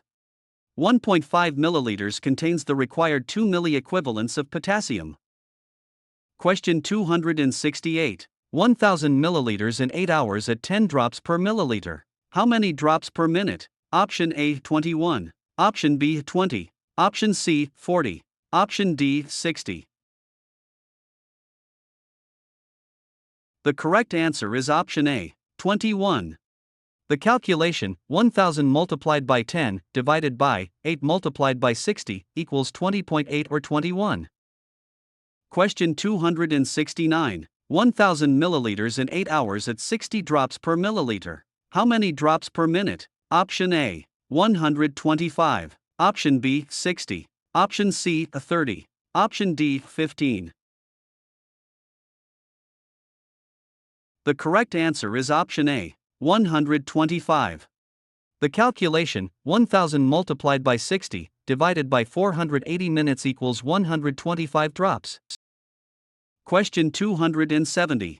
50 milliliters per hour with microdrip tubing. How many drops per minute? Option A, 50. Option B, 20. Option C, 60. Option D, 100. The correct answer is option A, 50. With microdrip tubing, 60 drops per milliliter, the drops per minute equals the milliliters per hour. Question 271. What should the nurse assess during a vision screening for a 6-year-old? Option A, hearing. Option B, gait. Option C, strabismus. Option D, papilledema. The correct answer is option C, strabismus. Strabismus is a common visual misalignment easily detected during routine screening. Question 272. What is the priority action for a child with partial thickness burns? Option A, apply ice. Option B, remove clothing. Option C, apply Silvadene. Option D, immerse in cool water. The correct answer is option D, immerse in cool water. Cool water immersion stops the thermal injury and prevents further tissue damage. Question 273. What immunization is a priority concern for burn victims? Option A, polio. Option B, inactivated polio. Option C, tetanus. Option D, hepatitis B. The correct answer is option C, tetanus. Tetanus toxoid is vital because burns create an entry point for tetanus spores. Question 274. What is the care for a meningomyelosal sac? Option A, a dry dressing. Option B, a saline-soaked dressing. Option C, open to air. Option D, aspirate fluid. The correct answer is option B, saline-soaked dressing. Saline-soaked dressings keep the sac moist and prevent infection while awaiting surgery. Question 275. Which arterial blood gas indicates metabolic acidosis? Option A, pH 7.2. Option B, PaO 290. Option C, PaCO 245. Option D, HCO 316. The correct answer is option D, HCO 316. A low pH and low bicarbonate level define metabolic acidosis. Question 276. Which arterial blood gas indicates respiratory acidosis? Option A, pH 7.28. Option B, PaO 254. Option C, PaCO 260. Option D, HCO 324. The correct answer is option B, PaO 254. Low pH and elevated carbon dioxide indicate respiratory acidosis. Question 277. Which tests are anticipated for a client with an anterior wall myocardial infarction? Option A, a reticulocyte count. Option B, alanine transaminase. Option C, sedimentation rate. Option D, lactic dehydrogenase and CPK. The correct answer is option D, lactic dehydrogenase and CPK. LDH and CPK are diagnostic markers for myocardial tissue necrosis. Question 278. Which lab test must be monitored for a client on digoxin and furosemide? Option A, intake and output. Option B, calcium. Option C, potassium. Option D, magnesium. The correct answer is option C, potassium. Furosemide causes potassium loss, which can significantly heighten digoxin toxicity risk. Question 279. What is the drug of choice to treat multifocal premature ventricular contractions? Option A, furosemide. Option B, nitroglycerin. Option C, lidocaine. Option D, digoxin. The correct answer is option C, lidocaine. Lidocaine is the standard intravenous medication used to suppress ventricular irritability. Question 280. What should be avoided in the diet of a client with congestive heart failure? Option A, fresh fruits. Option B, canned vegetables. Option C, bread and cereal. Option D, fish. The correct answer is option B, canned vegetables. Canned vegetables are high in sodium and contribute to fluid retention in heart failure. Question 281. Which lab test evaluates warfarin therapy? Option A, prothrombin time. Option B, partial thromboplastin time. Option C, PTTC. Option D, fibrin split products. The correct answer is option A, prothrombin time. Prothrombin time is the standard lab test for monitoring oral warfarin levels. Question 282. What is the nursing priority before digoxin administration? Option A, respiratory rate. Option B, radial pulse. Option C, 2-minute radial pulse. Option D, 1-minute apical pulse. The correct answer is option D, 1-minute apical pulse. A 1-minute apical pulse ensures the heart rate is sufficient for digoxin administration. Question 283. What is the suctioning protocol for a client with tuberculosis? Option A, suction 20 seconds. Option B, hyperoxygenate before and after. Option C, suction 30 seconds. Option D, use clean technique.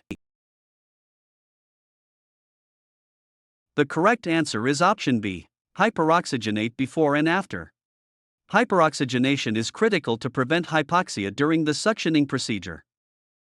Question 284. What is essential to prevent drug-resistant tuberculosis? Option A, monitor liver. Option B, monitor renal. Option C, respiratory isolation. Option D, monitor compliance with therapy. The correct answer is option D, monitor compliance with therapy. Consistent drug intake is the only way to prevent the mutation of resistant tuberculosis bacteria. Question 285. What is the total intake for 8 ounces of milk, 4 ounces of tea, and 6 ounces of coffee? Option A, 500. Option B, 540. Option C, 600. Option D is 655. The correct answer is option B, 540. 8 plus 4 plus 6 equals 18 ounces multiplied by 30 equals 540 milliliters. Question 286. What instruction is appropriate after a nasogastric tube passes the oropharynx? Option A, tilt head back. Option B, have client swallow. Option C, hold breath. Option D, cough. The correct answer is option B, have client swallow. Swallowing helps the tube pass through the esophagus and prevents airway aspiration. Question 287. What is the maximum residual volume before holding a feeding? Option A, 20 milliliters. Option B, 25 milliliters. Option C, 30 milliliters. Option D, 50 milliliters. The correct answer is option D, 50 milliliters. Residual volumes over 50 milliliters indicate slow digestion and require feeding to be held. Question 288. What is the appropriate diet for a client with cirrhosis? Option A, high protein. Option B, high calorie carbohydrate. Option C, low fat 2 grams sodium. Option D, high protein fat. The correct answer is option B, high calorie carbohydrate. High carbohydrates prevent muscle wasting and are better tolerated than protein in liver disease. Question 289. What is the name for white patches that cannot be rubbed off? Option A, xerostomia. Option B, candidiasis. Option C, leukoplakia. Option D, stomatitis. The correct answer is option C, leukoplakia. Leukoplakia refers to non-rubbable white oral lesions that can be precancerous. Question 290. Which client statement indicates a need for more HIV education? Option A, HIV is transmitted by sexual contact. Option B, condoms reduce transmission. Option C, HIV is transmitted by casual contact. Option D, HIV can be transmitted to infant. The correct answer is option C. HIV is transmitted by casual contact. HIV is not spread by casual social contact like hugging or sharing household objects. Question 291. What is the most important nursing action for renal calculi? Option A, intake-output. Option B, a daily weights. Option C, a straining urine. Option D, oxygen. The correct answer is option C, straining urine. Straining urine is necessary to collect the calculus for laboratory analysis. Question 292. What diet is appropriate for calcium phosphate stones? Option A, high calcium low phosphorus. Option B, low calcium high phosphorus. Option C, 2 grams sodium. Option D, low calcium and phosphorus acid ash. The correct answer is option D, low calcium and phosphorus acid ash. Reducing calcium and phosphorus intake limits the building blocks for calcium phosphate stones. Question 293. Which intravenous solution is used to treat ketoacidosis? Option A, D5 in normal saline. Option B, the D5W. Option C, normal saline. Option D, a D5 in lactate ringer. The correct answer is option C, normal saline. Normal saline provides hydration without adding glucose to the serum. Question 294. Which blood product is best for massive blood loss? Option A, whole blood. Option B, platelets. Option C, a fresh frozen plasma. Option D, packed red blood cells. The correct answer is option A, whole blood. Whole blood is used to replace both red blood cells and plasma components lost in hemorrhage. Question 295. What is an expected response to K-oxalate? Option A, increase magnesium. Option B, increase bicarbonate. Option C, decrease potassium. Option D, decrease calcium. The correct answer is option C, decrease potassium. K-oxalate acts as a potassium binder to reduce levels in the blood. Question 296. What is associated with insulin resistance in diabetes? Option A, potassium. Option B, magnesium. Option C, sodium. Option D, bicarbonate. The correct answer is option B, magnesium. Magnesium deficiency is linked to impaired insulin action and carbohydrate intolerance.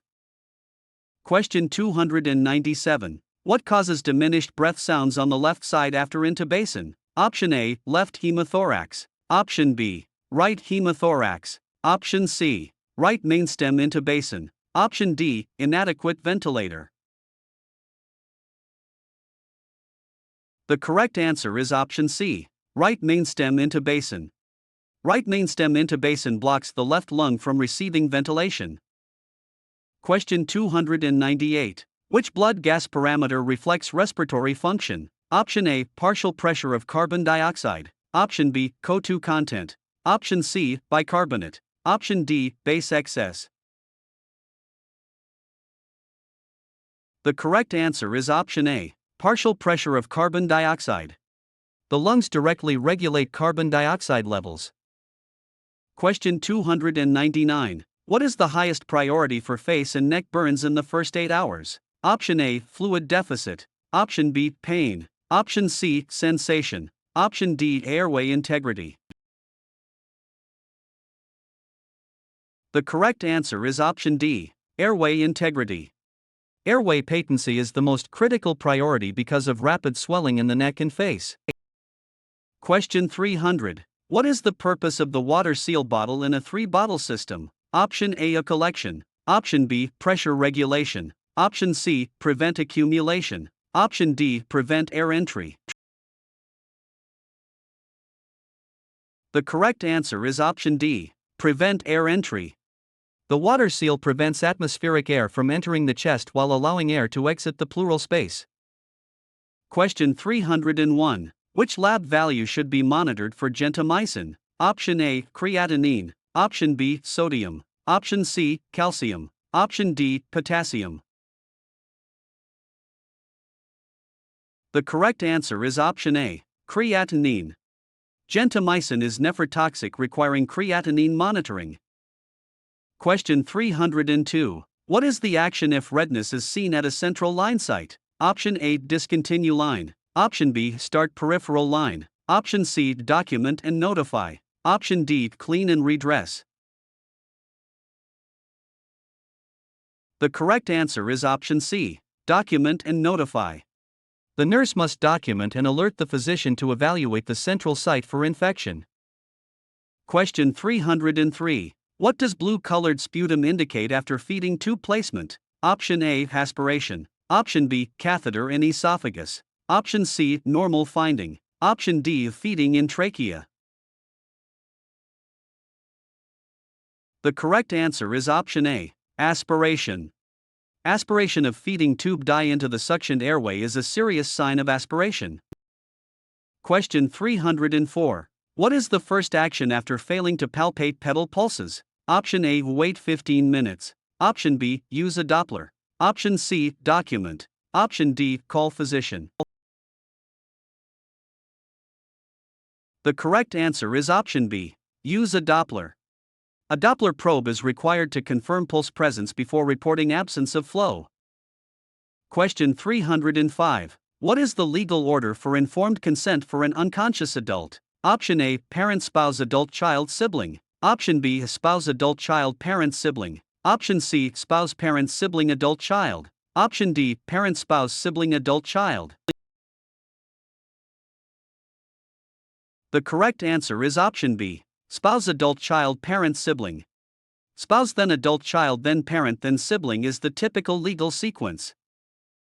Question 306. What does red granulated tissue indicate? Option A, infection. Option B, not healing. Option C, necrotic. Option D, healing. The correct answer is option D, healing. Granulation tissue is a positive sign of a wound healing from the base upward. Question 307. What is the most effective precaution for a client with hepatitis B being discharged home? Option A, isolation from the family. Option B is separate bathroom facilities and daily cleaning. Option C, no special precautions are needed. Option D, laundering clothes in cold water. The correct answer is option B, separate bathroom facilities and daily cleaning. Separate bathrooms or daily cleansing with chloride solution prevents the transmission of hepatitis B to family members. Question 308. Which nursing diagnosis is the highest priority for a client with acute pancreatitis experiencing excruciating pain? Option A, pain related to pancreatic tract obstruction. Option B, fluid volume deficit. Option C, knowledge deficit. Option D, altered nutrition. The correct answer is option A, pain related to pancreatic tract obstruction. Pain management is the primary goal because the acute inflammation and obstruction cause severe physical distress. Question 309. Which nursing action best fosters self-esteem in a client disfigured by severe burns? Option A, adhere to a strict schedule. Option B, isolate during therapy. Option C, follow a standardized care plan. Option D, allow the client to participate in their own care. The correct answer is option D, allow the client to participate in their own care. Providing the client with autonomy and participation in care plans fosters self-worth and independence. Question 310. Fundal height at the level of the umbilicus corresponds to approximately how many weeks gestation? Option A, 10 weeks. Option B, 16 weeks. Option C, 20 weeks. Option D, 30 weeks. The correct answer is option C, 20 weeks. The fundus reaches the level of the umbilicus at approximately 20 weeks gestation. Question 311. A client last menstrual period began December 10. What is the estimated delivery date? Option A, September 17. Option B, September 10. Option C, September 3. Option D, August 17. The correct answer is option A, September 17. Adding 7 days to December 10 gives December 17 and subtracting 3 months gives September 17. Question 312. When should a rubella vaccine be administered to a postpartum woman? Option A, next prenatal visit. Option B, Within 3 days of delivery. Option C. At the next scheduled visit. Option D. After delivery on discharge day. The correct answer is option D. After delivery on discharge day. Rubella vaccine is administered postpartum to ensure the client is not pregnant and to protect future pregnancies. Question 313. What indicates a reactive non-stress test? Option A, a fetal heart rate acceleration of 15 beats per minute. Option B, a fetal heart rate deceleration. Option C, fetal heart rate increases in response to contractions. Option D, a fetal heart rate variability is absent. The correct answer is option A, fetal heart rate acceleration of 15 beats per minute.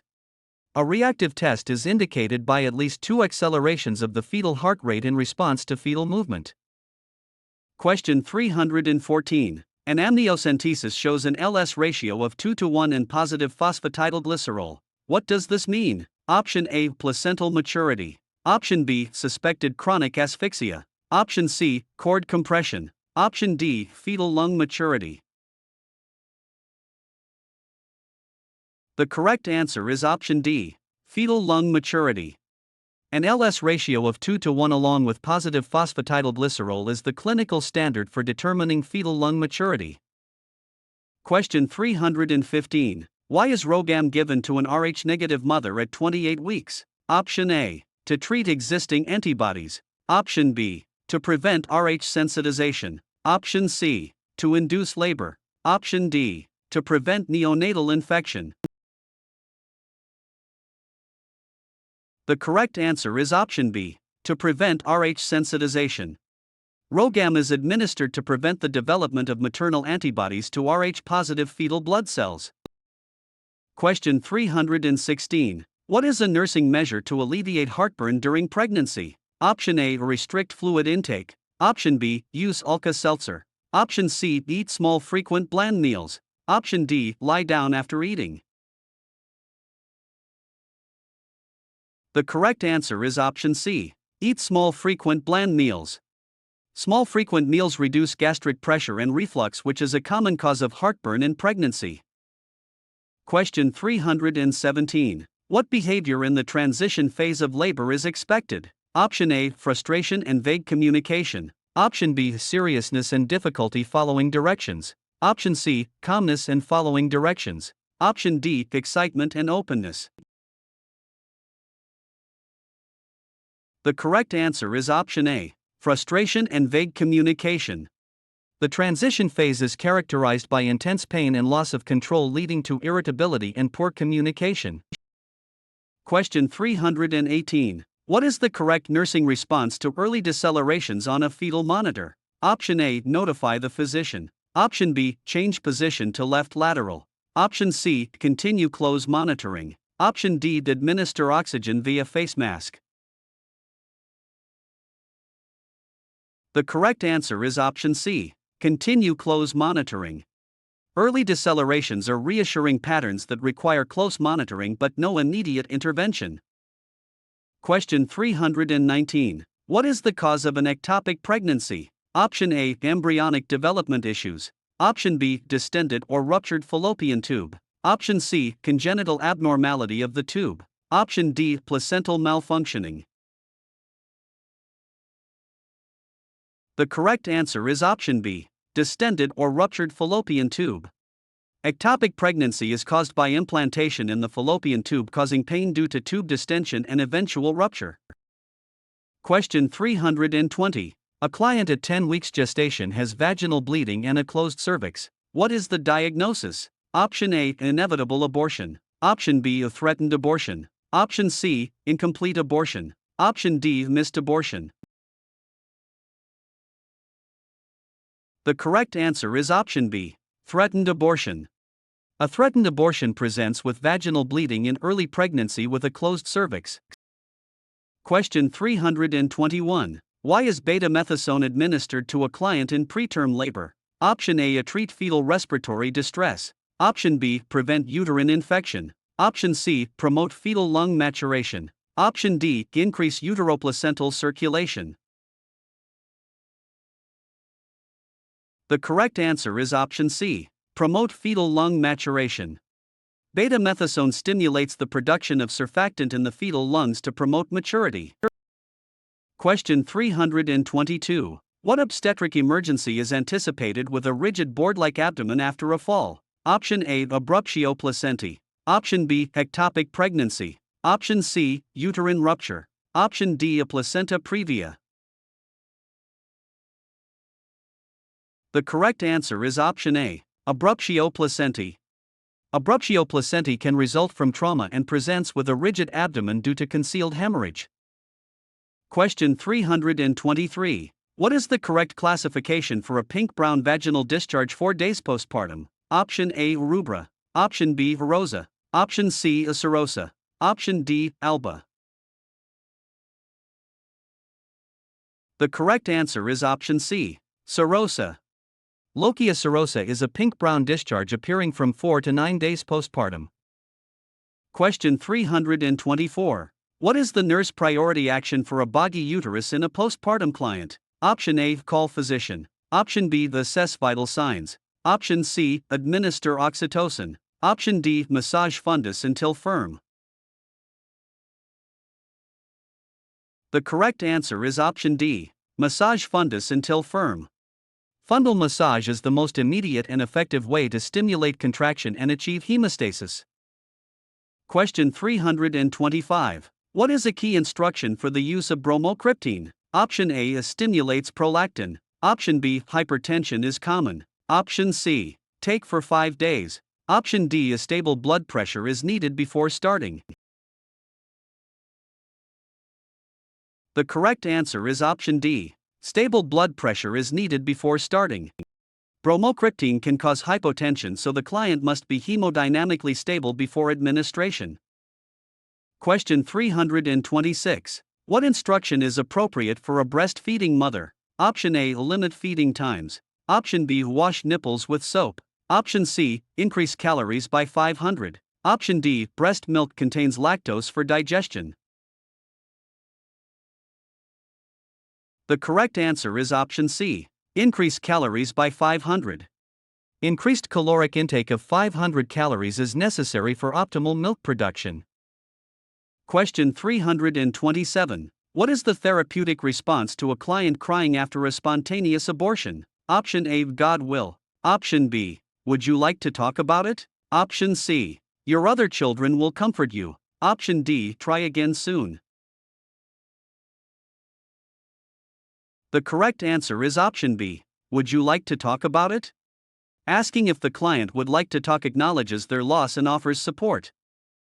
Question 328. What is the purpose of phototherapy for a newborn? Option A. Prevent ophthalmia neonatorum. Option B. The cyst clotting mechanism. Option C. Break down bilirubin. Option D. Prevent kernicterus. The correct answer is option C. Break down bilirubin. Phototherapy converts bilirubin into water-soluble forms that are easily excreted by the infant. Question 329. What is the immediate postoperative care for a circumcision? Option A. Loose diaper. Option B. Keep NPO. Option C. Frequent sterile gauze changes. Option D. Cuddle the baby. The correct answer is option D. Cuddle the baby. Cuddling and feeding the baby provides comfort and stabilization after the procedure. Question 330. What is the correct umbilical cord care? Option A. Keep moist with Vaseline. Option B. Cover with diaper. Option C. Clean with alcohol at diaper changes. Option D. Clean with soap and water daily. The correct answer is option C. Clean with alcohol at diaper changes. Alcohol facilitates drying and disinfection of the umbilical cord stump. Question 331. Which feeding practice is unsafe for an infant? Option A. Bulb syringe. Option B. Side lying after feeding. Option C. Propping the bottle. Option D. Burping in sitting position. The correct answer is option C. Propping the bottle. Propping a bottle creates an aspiration risk for the infant. Question 332. When should phenylketonuria screening be performed? Option A, immediately after birth. Option B, after 2 to 3 days of milk ingestion. Option C, at 2 to 3 days of age. Option D, at 1 month. The correct answer is option B, after 2 to 3 days of milk ingestion. Adequate protein ingestion is required to detect abnormal phenylalanine levels in the serum. Question 333. What warning should be given to a mother treating influenza in a child? Option A, aspirin or Pepto-Bismol. Option B, clear liquids. Option C, isolation for 3 days. Option D, an ammonia watch. The correct answer is option A, aspirin or Pepto-Bismol. Salicylates are associated with the development of Reye syndrome in children with viral infections. Question 334. What indicates compliance in a child with Legg-Calvé-Perthes disease? Option A, drinking milk. Option B, not bearing weight on affected extremity. Option C, walking short distances. Option D, weight reduction diet. The correct answer is option B, not bearing weight on affected extremity. Non-weight bearing is critical to prevent further damage to the femoral head in Perthes disease. Question 335. What indicates a need for further teaching in a child on aspirin for arthritis? Option A, taken with meals. Option B, frequent gum bleeding. Option C, taken on a regular schedule. Option D, tinnitus as toxicity. The correct answer is option B, frequent gum bleeding. Bleeding gums can indicate a decreased clotting capacity due to aspirin toxicity. Question 336. What is the chief concern after a spica cast application? Option A, neurovascular complications. Option B, muscle tone loss. Option C, immobilization. Option D, a dry cast with heat. The correct answer is option A, neurovascular complications. Constriction from a cast can lead to circulatory impairment requiring frequent neurovascular checks. Question 337. What should be taught about oral griseofulvin for tinea capitis? Option A, take on empty stomach. Option B, discontinue if taste changes. Option C, stop when relief occurs. Option D, observe for headaches and anorexia. The correct answer is option D, observe for headaches and anorexia. Side effects of griseofulvin include headaches, nausea, and anorexia and should be monitored. Question 338. What is the primary nutritional management for a child with diabetes? Option A, concentrated sweets with exercise. Option B, weight restriction. Option C, caloric distribution based on activity. Option D, increase fat requirements. The correct answer is option C, caloric distribution based on activity. Consistent nutrient intake balanced with activity level is the goal for managing diabetes in children. Question 339. What is a postoperative tonsillectomy instruction? Option A, cough up blood. Option B, give warm clear liquids. Option C, gargle to remove blood. Option D, observe for evidence of bleeding. The correct answer is option D, observe for evidence of bleeding. Hemorrhage is a serious complication and observation for continuous swallowing or bright red blood is essential. Question 340. What is a primary difference in pediatric respiratory anatomy? Option A, smaller tracheal diameter. Option B, larger tongue. Option C, the airway is rigid. Option D, the airway is longer. The correct answer is option A, smaller tracheal diameter. The pediatric airway is smaller and more easily obstructed than the adult airway. Question 341. What is the appropriate diet for a child with post-streptococcal glomerulonephritis? Option A, low protein. Option B, low sodium. Option C, increased fluids. Option D, high cholesterol. The correct answer is option B, low sodium. Sodium is restricted to prevent hypertension and edema in children with glomerulonephritis. Question 342. Which practice indicates a need for teaching a child with vesicoureteral reflux? Option A, wiping front to back. Option B, a drinking fluids. Option C, nylon panties. Option D, emptying bladder completely. The correct answer is option C, nylon panties. Nylon fabric does not absorb moisture and promotes bacterial growth, predisposing the child to infections. Question 343. How should an injection be given to a toddler? Option A, vastus lateralis. Option B, a ventrogluteal. Option C, dorsogluteal. Option D, tabletop separation. The correct answer is option A, vastus lateralis. The vastus lateralis is the preferred site for intramuscular injections in toddlers. Question 344. What is the hourly rate for infusing 220 milliliters over 30 minutes? Option A, of 44 milliliters per hour. Option B, of 22 milliliters per hour. Option C, 10 milliliters per hour. Option D, 30 milliliters per hour. The correct answer is option A, 44 milliliters per hour. Using the 4-infusion formula for microdrip, 60 GTTS, results in 44 milliliters per hour. Question 345. What are the daily fluid requirements for a 15-pound infant? Option A, 240 milliliters. Option B, 680 milliliters. Option C, 330 milliliters. Option D, 960 milliliters. The correct answer is option B, 680 milliliters. 100 milliliters per kilogram per day for a 6.8 kilogram infant equals 680 milliliters. Question 346. What is the appropriate nurse response for a child with meningitis? Option A, emphasize cooperation. Option B, tell child not to cry. Option C, tell child stick in back. Option D, use medical terminology. The correct answer is option A, emphasize cooperation. Explaining expectations to a preschool child fosters cooperation and a sense of autonomy. Question 347. What is the best plan for a routine pediatric checkup for a 6-month and 4-year-old? Option A, examine the 4-year-old first. Option B, provide playtime. Option C, examine one privately. Option D, examine painful areas first.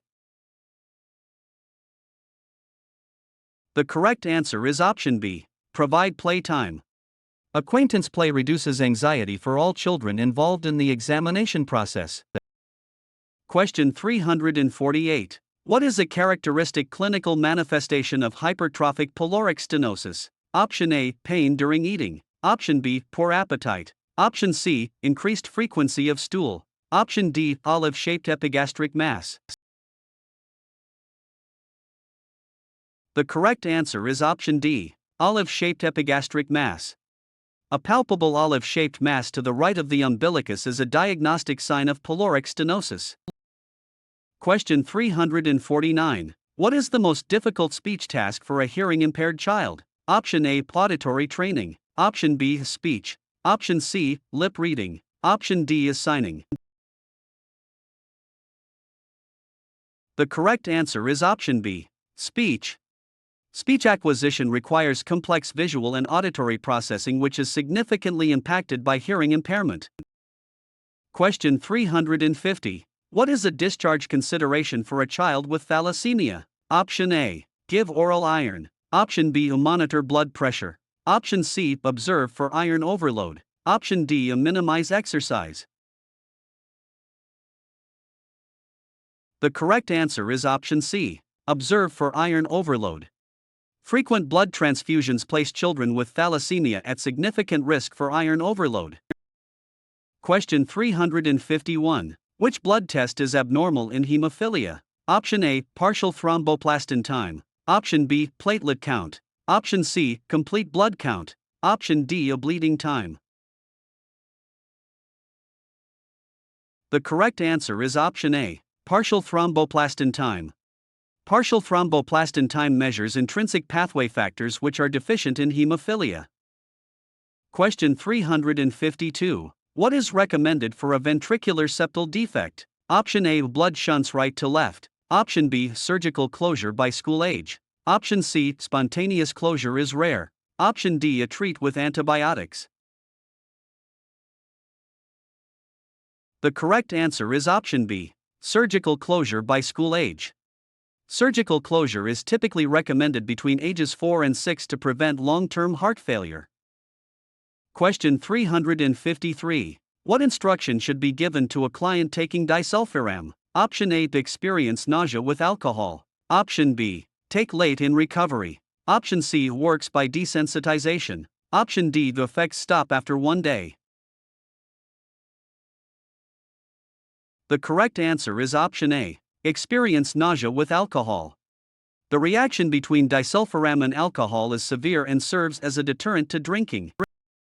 Question 354. What is the best response to an Alzheimer client asking to go to his restaurant? Option A, tell him restaurant is closed. Option B, tell him to calm down. Option C, tell him about the restaurant. Option D, tell him it is snowing.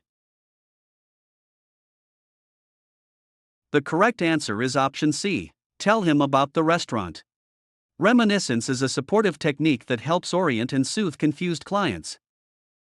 Question 355. What is a therapeutic way to explain unit rules to a rebellious teenager? Option A, everyone gets a fair chance. Option B, you will be transferred. Option C, you are being unfair. Option D, you'll break rules if you want.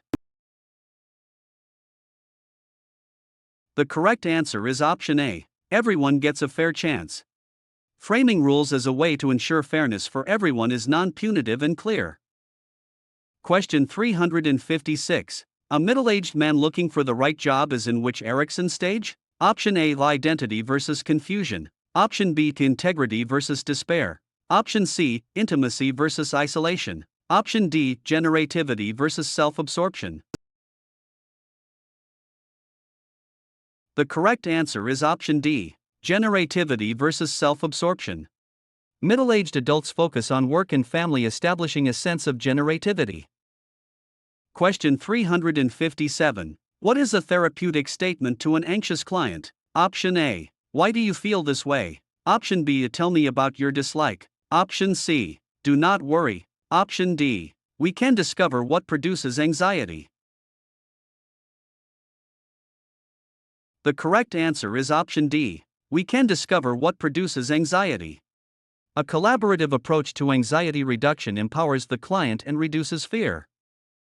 Question 358. What caution should be given for fluoxetine? Option A, take at bedtime. Option B, driving is encouraged. Option C, rashes occur early in therapy. Option D, it is safe with other medications. The correct answer is option C, rashes occur early in therapy. Skin reactions are common early in therapy and can be managed without stopping the drug. Question 359. A husband abuses his wife because she cooks wrong. What defense mechanism is this? Option A, repression. Option B, regression. Option C, reaction formation. Option D, rationalization. The correct answer is option D, rationalization. Rationalization is the attempt to justify unacceptable behavior with seemingly logical excuses. Question 360. What is the priority for a depressed client who intends to kill himself? Option A, tell him killing is wrong. Option B, ask him to complete forms. Option C, tell him he has lots to live for. Option D, report the intention to staff. The correct answer is option D, report the intention to staff. Communicating intent to commit suicide requires immediate team notification for safety monitoring. Question 361. What is involuntary muscular activity around the mouth? Option A, dyskinesia. Option B, akathisia. Option C, echopraxia. Option D, echolalia. The correct answer is option A, dyskinesia. Dyskinesia refers to repetitive involuntary movements like facial tics. Question 362. Which statement is an example of adaptive suppression? Option A, I failed because the boss dislikes me. Option B, I put off the biopsy until after the wedding. Option C, I cannot clean my sunroom. Option D, I will talk to my husband later. The correct answer is option D. I will talk to my husband later. Adaptive suppression involves delaying a difficult task until an appropriate time to ensure better concentration and focus. Question 363. What is the best technique for interviewing suspected child abuse? Option A. Be direct and attentive. Option B. Approach an ER to clear the air. Option C. Ask what they could have done differently. Option D. Call services immediately after interview. The correct answer is option A. Be direct and attentive. Professional attentive interviewing establishes the necessary trust for accurate assessment. Question 364. What is a nursing diagnosis for a family where parents use severe discipline? Option A. Fear of father. Option B. Actual injury. Option C. Ineffective coping. Option D. Altered family process. The correct answer is option D. Altered family process. Altered family process is appropriate when disciplinary methods are excessive and abusive. Question 365. What is the highest priority when assessing a spousal abuse victim? Option A. Anxiety level. Option B. Abuse history. Option C. Suicide potential. Option D. Drug use. The correct answer is option C. Suicide potential. The high potential for suicide among domestic abuse victims makes assessment of self-harm the highest priority. Question 366. What should the nurse instruct a rape victim to do? Option A. Do not wash or change clothes. Option B. Bring insurance info. Option C. Wait for rape counselor. Option D. Never leave victim alone. The correct answer is option A. Do not wash or change clothes. Preservation of forensic evidence is vital and requires the victim to avoid washing or changing. Question 367. A client discusses events but not feelings about her bulimia. What is this? Option A. Dissociation. Option B. Intellectualization. Option C. Rationalization. Option D. Displacement. The correct answer is option B. Intellectualization. Intellectualization focuses on logical discussion while ignoring the associated emotional pain. Question 368. What is the nursing intervention for a pacing client? Option A. Ask to sit. Option B. Help recognize anxiety. Option C. Walk with him. Option D. Increase supervision. The correct answer is option C. Walk with him. Walking with a pacing client allows for the expression of energy and demonstrates therapeutic support. Question 369. What indicates success in desensitization therapy? Option A. Replacing anxiety with relaxation. Option B. No anxiety at a concert. Option C. Stating no fear. Option D. Taking a job in the dark. The correct answer is option A. Replacing anxiety with relaxation. The ability to replace an anxiety response with a relaxation response indicates successful desensitization. Question 370. What is the best way to handle a family request for a religious ceremony for the deceased? Option A. Cite hospital policy. Option B. Refuse to leave the room. Option C. Insist on attending. Option D. Respect the family wishes. The correct answer is option D. Respect the family wishes. Respecting family rituals and grieving customs is essential to culturally competent care. Question 371. What is the teaching for lithium? Option A. Limit salt. Option B. Take on empty stomach. Option C. Withhold if vomiting occurs. Option D. Avoid aspirin.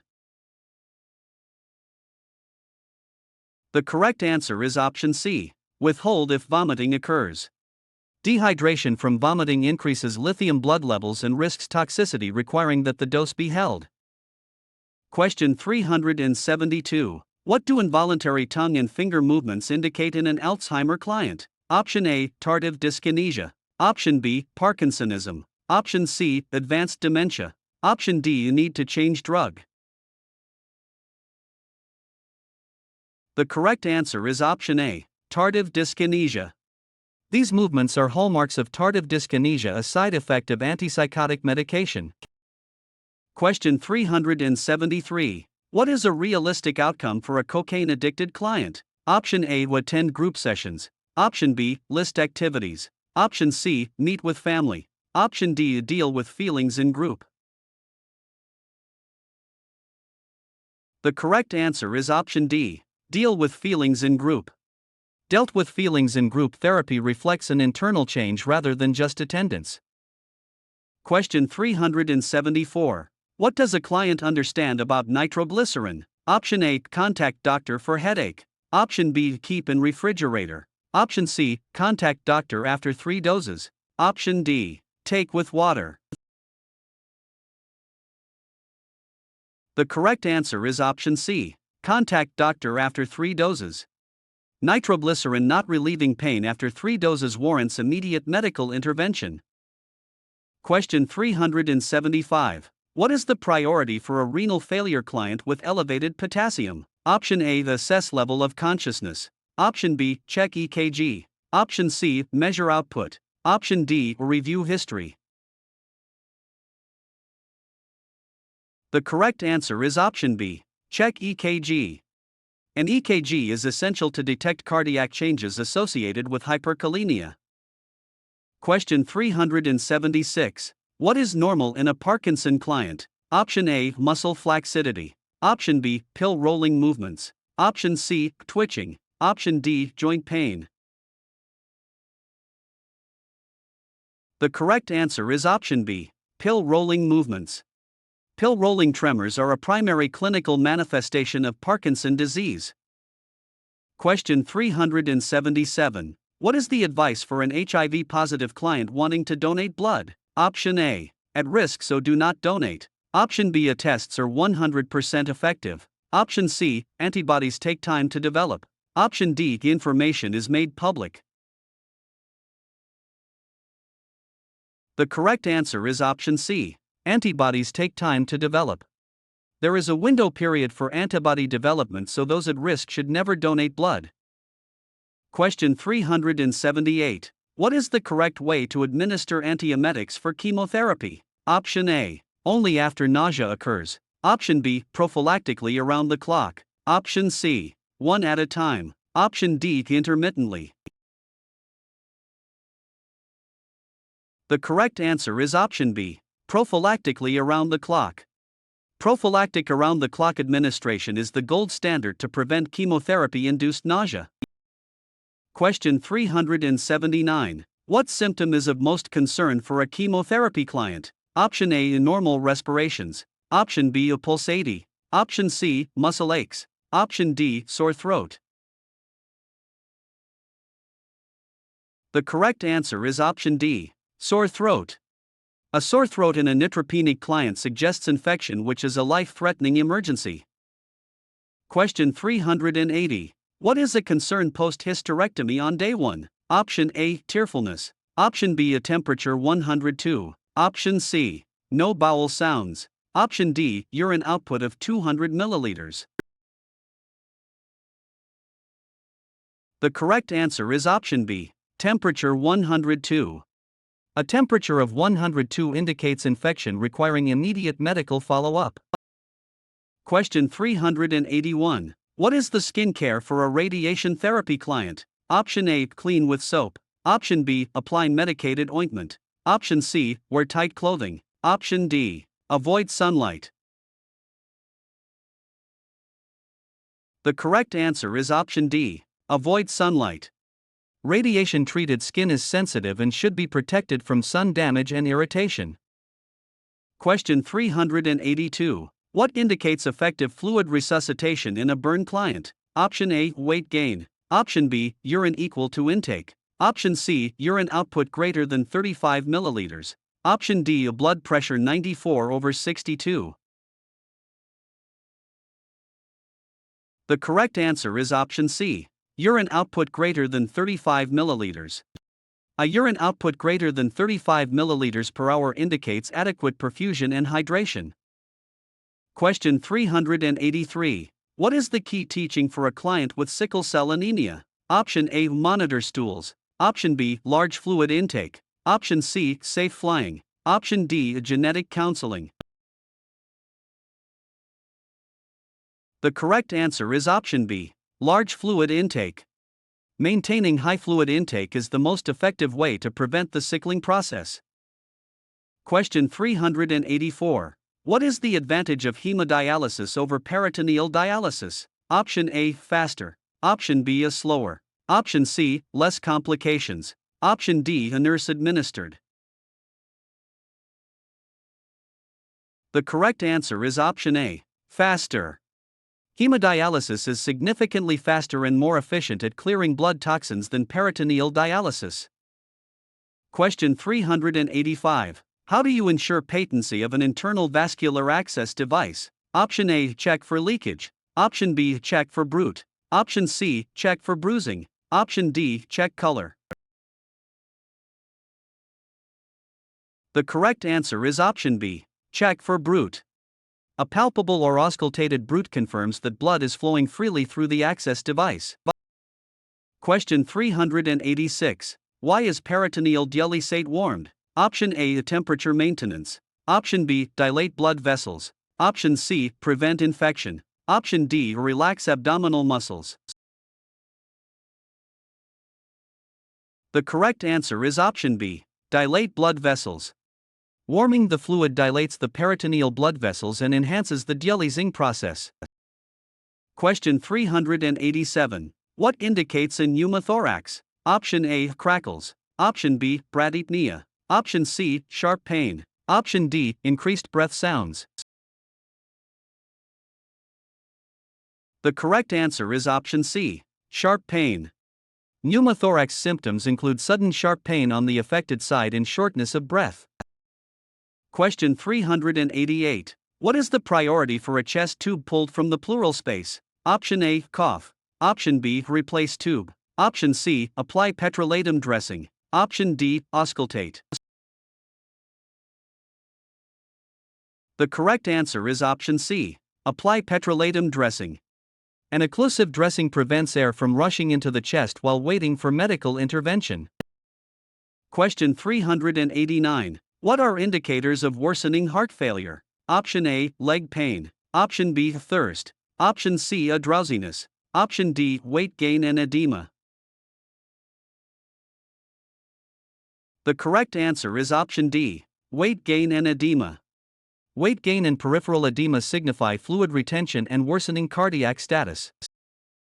Question 390. What is the purpose of a Holter monitor? Option A, bathing. Option B, record muscle damage. Option C, correlate ECG with activity. Option D, check chest pain. The correct answer is option C, correlate ECG with activity. The Holter monitor allows the physician to correlate heart rhythms with specific daily activities. Question 391. How to prevent thrombophlebitis in a bedbound client? Option A, dangle legs. Option B, massage calves. Option C, limit movement. Option D, tighten and relax leg muscles. The correct answer is option D, tighten and relax leg muscles. Isometric exercises and muscle contraction increase circulation and venous return. Question 392. What is contraindicated after a total hip arthroplasty? Option A, exercises. Option B, crossing legs. Option C, checking neurovascular status. Option D, a trochanter roll. The correct answer is option B, crossing legs. Crossing the legs puts excessive pressure on the hip joint and increases risk of dislocation. Question 393. What diet is appropriate for diverticulosis? Option A, high fiber. Option B, low residue. Option C, minimal fluids. Option D, no modification. The correct answer is option A, high fiber. A high fiber diet increases bulk and decreases pressure within the colon, preventing diverticulitis. Question 394. What is the priority intervention for a newborn infant to conserve heat? Option A, radiant warmer. Option B, a dry with blankets. Option C, place to breast. Option D, a heated pad. The correct answer is option C. Place to breast. Skin-to-skin contact at the breast is the most effective natural way to maintain newborn temperature. Question 395. Where is the fundus immediately following a vaginal delivery? Option A. At umbilicus. Option B. At symphysis pubis. Option C. Midway between umbilicus and xiphoid. Option D. Midway between umbilicus and symphysis pubis. The correct answer is option D. Midway between umbilicus and symphysis pubis. Immediately post-delivery, the uterus is firm and located between the umbilicus and the symphysis pubis. Question 396. What is the definition of the latent phase of labor? Option A. A dilatation of 0 to 3 centimeters. Option B. A dilatation of 4 to 7 centimeters. Option C. Dilatation of 7 to 10 centimeters. Option D. A full cervical dilatation.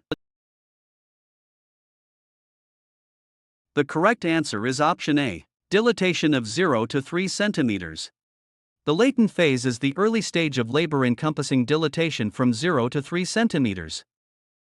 Question 397. What is the first action for a mother with blood pressure drop after epidural? Option A. Call physician. Option B. Change to left side. Option C. Increase oxytocin. Option D. Increase 4 fluids and oxygen. The correct answer is option D. Increase 4 fluids and oxygen. Left side positioning combined with 4 fluids and oxygen effectively raises blood pressure and restores placental perfusion. Question 398. How is a pregnancy for a woman with 2 births after 20 weeks recorded? Option A. 20200. Option B. 22022. Option C. 30110. Option D. 21100. The correct answer is option A. 20200. Total pregnancies is 2 deliveries after 20 weeks. The code structure is GP. Question 399. What is the delivery date for a LMP of February 16? Option A. November 23. Option B. December 26. Option C. September 14. Option D. December 9. The correct answer is option A. November 23. Add 7 days to February 16 gives February 23. Subtract 3 months to get November 23. Question 400. What should the nurse initially suggest for breast engorgement? Option A. Take ibuprofen. Option B. Breastfeed more often. Option C. Apply ice. Option D. Take a warm shower. The correct answer is option C. Apply ice. Ice packs reduce inflammation and milk flow, which is the appropriate mechanical treatment for breast engorgement. Question 401. Which document is the legal standard of practice for nurses? Option A. State Nursing Practice Act. Option B. OHAN Standards. Option C. ANA Standards. Option D. ICN Code. The correct answer is option A. State Nursing Practice Act. The State Nursing Practice Act holds the force of law and defines the scope of professional nursing practice.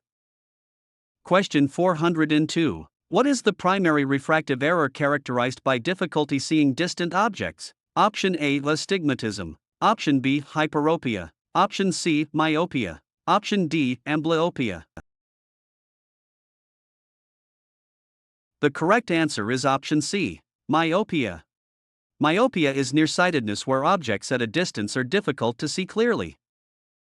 Question 403. A teenager has coughing, chest tightness, and wheezing. What should the nurse suspect? Option A. Tension pneumothorax. Option B. Asthma attack. Option C. Pneumonia. Option D. Pulmonary embolus. The correct answer is option B. Asthma attack. Asthma involves airway obstruction from bronchospasm and mucus production causing wheezing and dyspnea. Question 404. Which vitamin is most essential for tissue healing in a postoperative client? Option A. A vitamin C. Option B. A vitamin B1. Option C. A vitamin D. Option D. A vitamin A. The correct answer is option A. Vitamin C. Vitamin C is essential for collagen formation and wound healing following surgery. Question 405. Which meal choice is richest in vitamin C for a postoperative client? Option A, liver and rice. Option B, fish and carrots. Option C, roast chicken and gelatin. Option D, a chicken breast and orange slices. The correct answer is option D, chicken breast and orange slices. Orange slices are a high source of vitamin C, which is critical for tissue repair. Question 406. A client has an intertrochanteric fracture of the femur. How is skeletal traction applied? Option A, inserting pins to provide steady pull. Option B, a suspending leg in a sling. Option C, intermittent pull on the pelvis. Option D, weights at both ends of the bed. The correct answer is option A, inserting pins to provide steady pull. Skeletal traction uses pins or wires directly into the bone to provide continuous longitudinal pull. Question 407. What finding at a pin site indicates normal wound healing? Option A, exudate. Option B, crust. Option C, edema. Option D, erythema. The correct answer is option B, crust. Crust is a normal part of the healing process and should not be removed from around the pin site. Question 408. What diagnostic study best confirms the location of an obstructing ureteral stone? Option A, cystoscopy. Option B, kidneys, ureter and bladder X-ray. Option C, intravenous pyelogram. Option D, ureteral lithotomy. The correct answer is option C, intravenous pyelogram. Intravenous pyelogram visualizes the kidneys and ureters to locate the stone and assess obstruction. Question 409. Where is pain felt when a stone obstructs the upper ureter? Option A, urethra. Option B, urinary frequency area. Option C, flank and abdomen. Option D, lower back.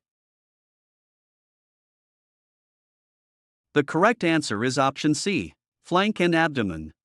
Stones in the renal pelvis or upper ureter cause severe flank and abdominal pain. Question 410. A client with gout is most likely to form which type of stone? Option A is struvite. Option B, staghorn. Option C, uric acid. Option D, calcium. The correct answer is option C, uric acid. Gout is a metabolic disorder that leads to the formation of uric acid renal stones. Question 411. Which of the following is a gram-positive bacterial pneumonia? Option A, Klebsiella pneumonia. Option B, pneumococcal pneumonia. Option C, Legionella pneumophila. Option D, Escherichia coli. The correct answer is option B, pneumococcal pneumonia. Pneumococcal pneumonia is caused by the gram-positive bacterium Streptococcus pneumoniae. Question 412. What color sputum is expected in pneumococcal pneumonia? Option A, bright red. Option B, rust-colored. Option C, green. Option D, pink-tinged. The correct answer is option B, rust-colored.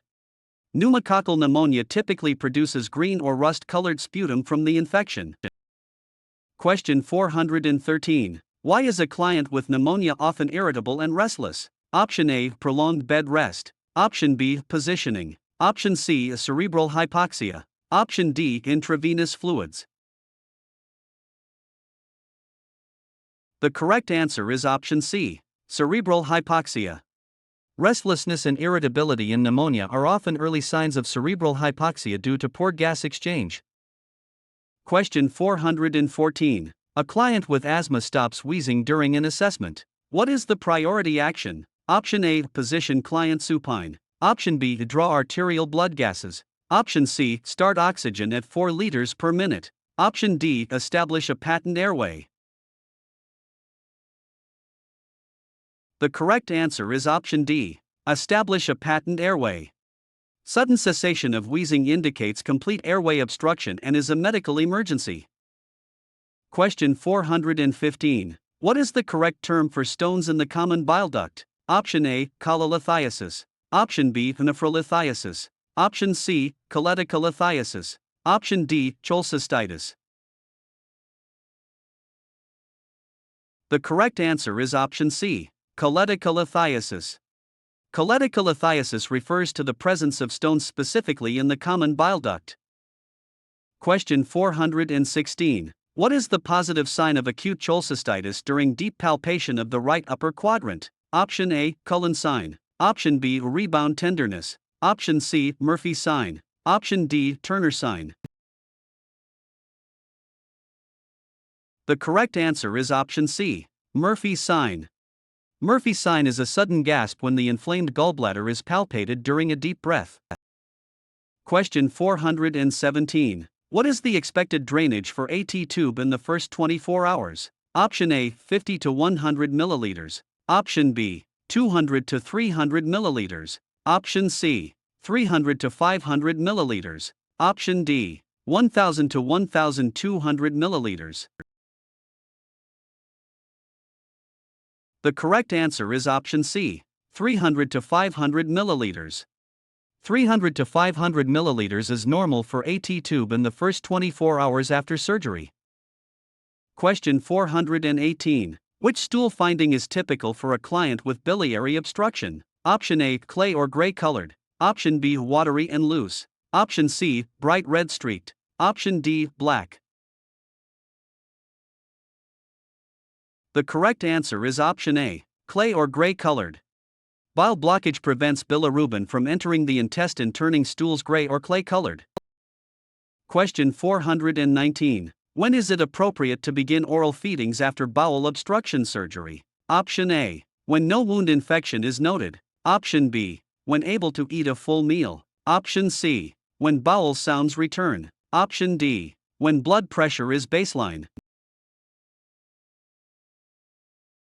The correct answer is option C, when bowel sounds return. Clear liquids in food are introduced only after the return of bowel sounds confirms peristalsis. Question 420. How is a nasogastric tube measured for insertion? Option A, lip to shoulder to sternum. Option B, nose to lip to umbilicus. Option C, nose to ear to xiphoid process. Option D, tip of tube to first mark. The correct answer is option C, nose to ear to xiphoid process. The nose to ear to xiphoid process measurement provides an accurate length for gastric placement. Question 421. When is the best time to irrigate a colostomy? Option A, after meals. Option B, before meals. Option C, every 2 hours. Option D, at bedtime. The correct answer is option A, after meals. Irrigating after meals utilizes the gastrocolic reflex and peristalsis for easier evacuation. Question 422. Which food causes constipation in a colostomy client? Option A, fried chicken. Option B, eggs. Option C, tapioca. Option D, cabbage. The correct answer is option C, tapioca. Tapioca and rice are known to cause constipation in clients with intestinal ostomies. Question 423. What is the drying time for a plaster of Paris cast? Option A, 30 minutes. Option B, 14 hours. Option C, 12 to 24 hours. Option D, 24 to 72 hours. The correct answer is option D, 24 to 72 hours. Plaster of Paris casts are heavy and require 24 to 72 hours to dry completely. Question 424. What is a transurethral resection of the prostate? Option A, lower abdominal incision. Option B, resectoscope via penile urethra. Option C, perineal incision. Option D, horizontal incision bypassing bladder. The correct answer is option B, resectoscope via penile urethra. The transurethral approach involves inserting instruments through the urethra to remove prostatic tissue. Question 425. A client becomes confused and disoriented 1 hour after a prostatectomy. What is the most likely cause? Option A, hypovolemic shock. Option B, hypokalemia. Option C, hypernatremia. Option D, hyponatremia. The correct answer is option D, hyponatremia. Hyponatremia is a common complication of prostate surgery due to absorption of irrigation fluid. Question 426. What is the initial nursing action for a blocked Foley catheter after a prostatectomy? Option A. Call physician. Option B. Irrigate the Foley catheter. Option C. Change the Foley catheter. Option D. Administer narcotic analgesic. The correct answer is option B. Irrigate the Foley catheter. Manual irrigation is the priority to dislodge blood clots and restore drainage. Question 427. What is appropriate advice for a client recovering from prostate surgery? Option A. Resume sex in 2 weeks. Option B. The experience of impotence is common. Option C. A surgery does not usually cause impotence. Option D. Ask the doctor before sexual activity. The correct answer is option C. Surgery does not usually cause impotence. Most men remain potent after prostate surgery, although retrograde ejaculation may occur. Question 428. What medication is prescribed to treat hematuria following a prostatectomy? Option A. Acetaminophen. Option B. Meperidine. Option C. Promethazine. Option D. Aminocaproic acid. The correct answer is option D. Aminocaproic acid.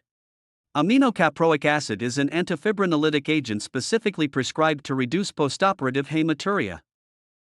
Question 429. How should a client be taught to perform diaphragmatic breathing? Option A. Inhale through nose, exhale through mouth. Option B. Purse lips and take quick breaths. Option C. Large gulp of air through mouth. Option D. Deep inhalation and forced exhalation. The correct answer is option A. Inhale through nose, exhale through mouth. Slow deep inhalation followed by slow exhalation facilitates full lung expansion and secretion removal. Question 430. What is the assessment finding for a client with placenta previa? Option A. Rigid board-like abdomen. Option B. Uterine atony. Option C. Soft relaxed abdomen. Option D. Hypertonicity. The correct answer is option C. Soft relaxed abdomen. Placenta previa is characterized by painless bleeding with a soft and relaxed uterus. Question 431. What is the priority nursing diagnosis for a client admitted with active bleeding from placenta previa? Option A. Decreased cardiac output. Option B. Fluid volume excess. Option C. Anxiety. Option D. Altered parenting. The correct answer is option A. Decreased cardiac output. Excessive bleeding leads to hypovolemia, making decreased cardiac output the priority diagnosis. Question 432. What test determines fetal lung maturity? Option A. Dinitrophenylhydrazine. Option B. Metachromatic stain. Option C. A phenylalanine test. Option D. Lecithin sphingomyelin ratio. The correct answer is option D. Lecithin sphingomyelin ratio. An L/S ratio of 2:1 is the clinical standard for determining fetal lung maturity. Question 433. What is the priority nursing intervention for a client with placenta previa admitted for cesarean section? Option A. Shave abdomen. Option B. Determine fetal heart tones. Option C. Start for infusion. Option D. Insert indwelling catheter. The correct answer is option B. Determine fetal heart tones. Fetal heart tones assess the immediate status of the fetus, which is the highest priority. Question 434. What are the initial symptoms of shock in a postpartum client? Option A. Elevation in blood pressure. Option B. Decreased systolic pressure and anuria. Option C. Rapid pulse and cool moist skin. Option D. Absence of urinary output.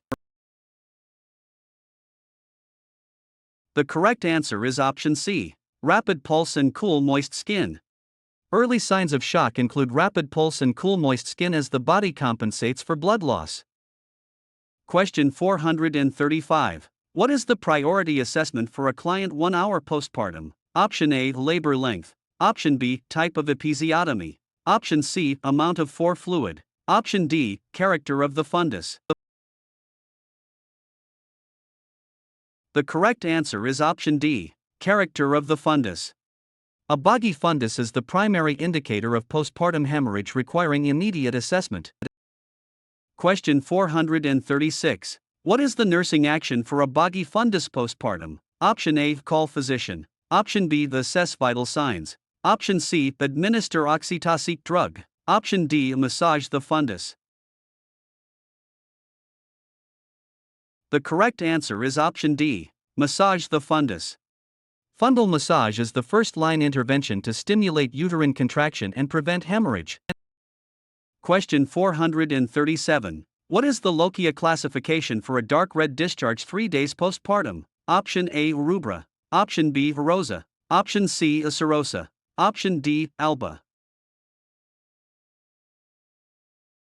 The correct answer is option A. Rubra.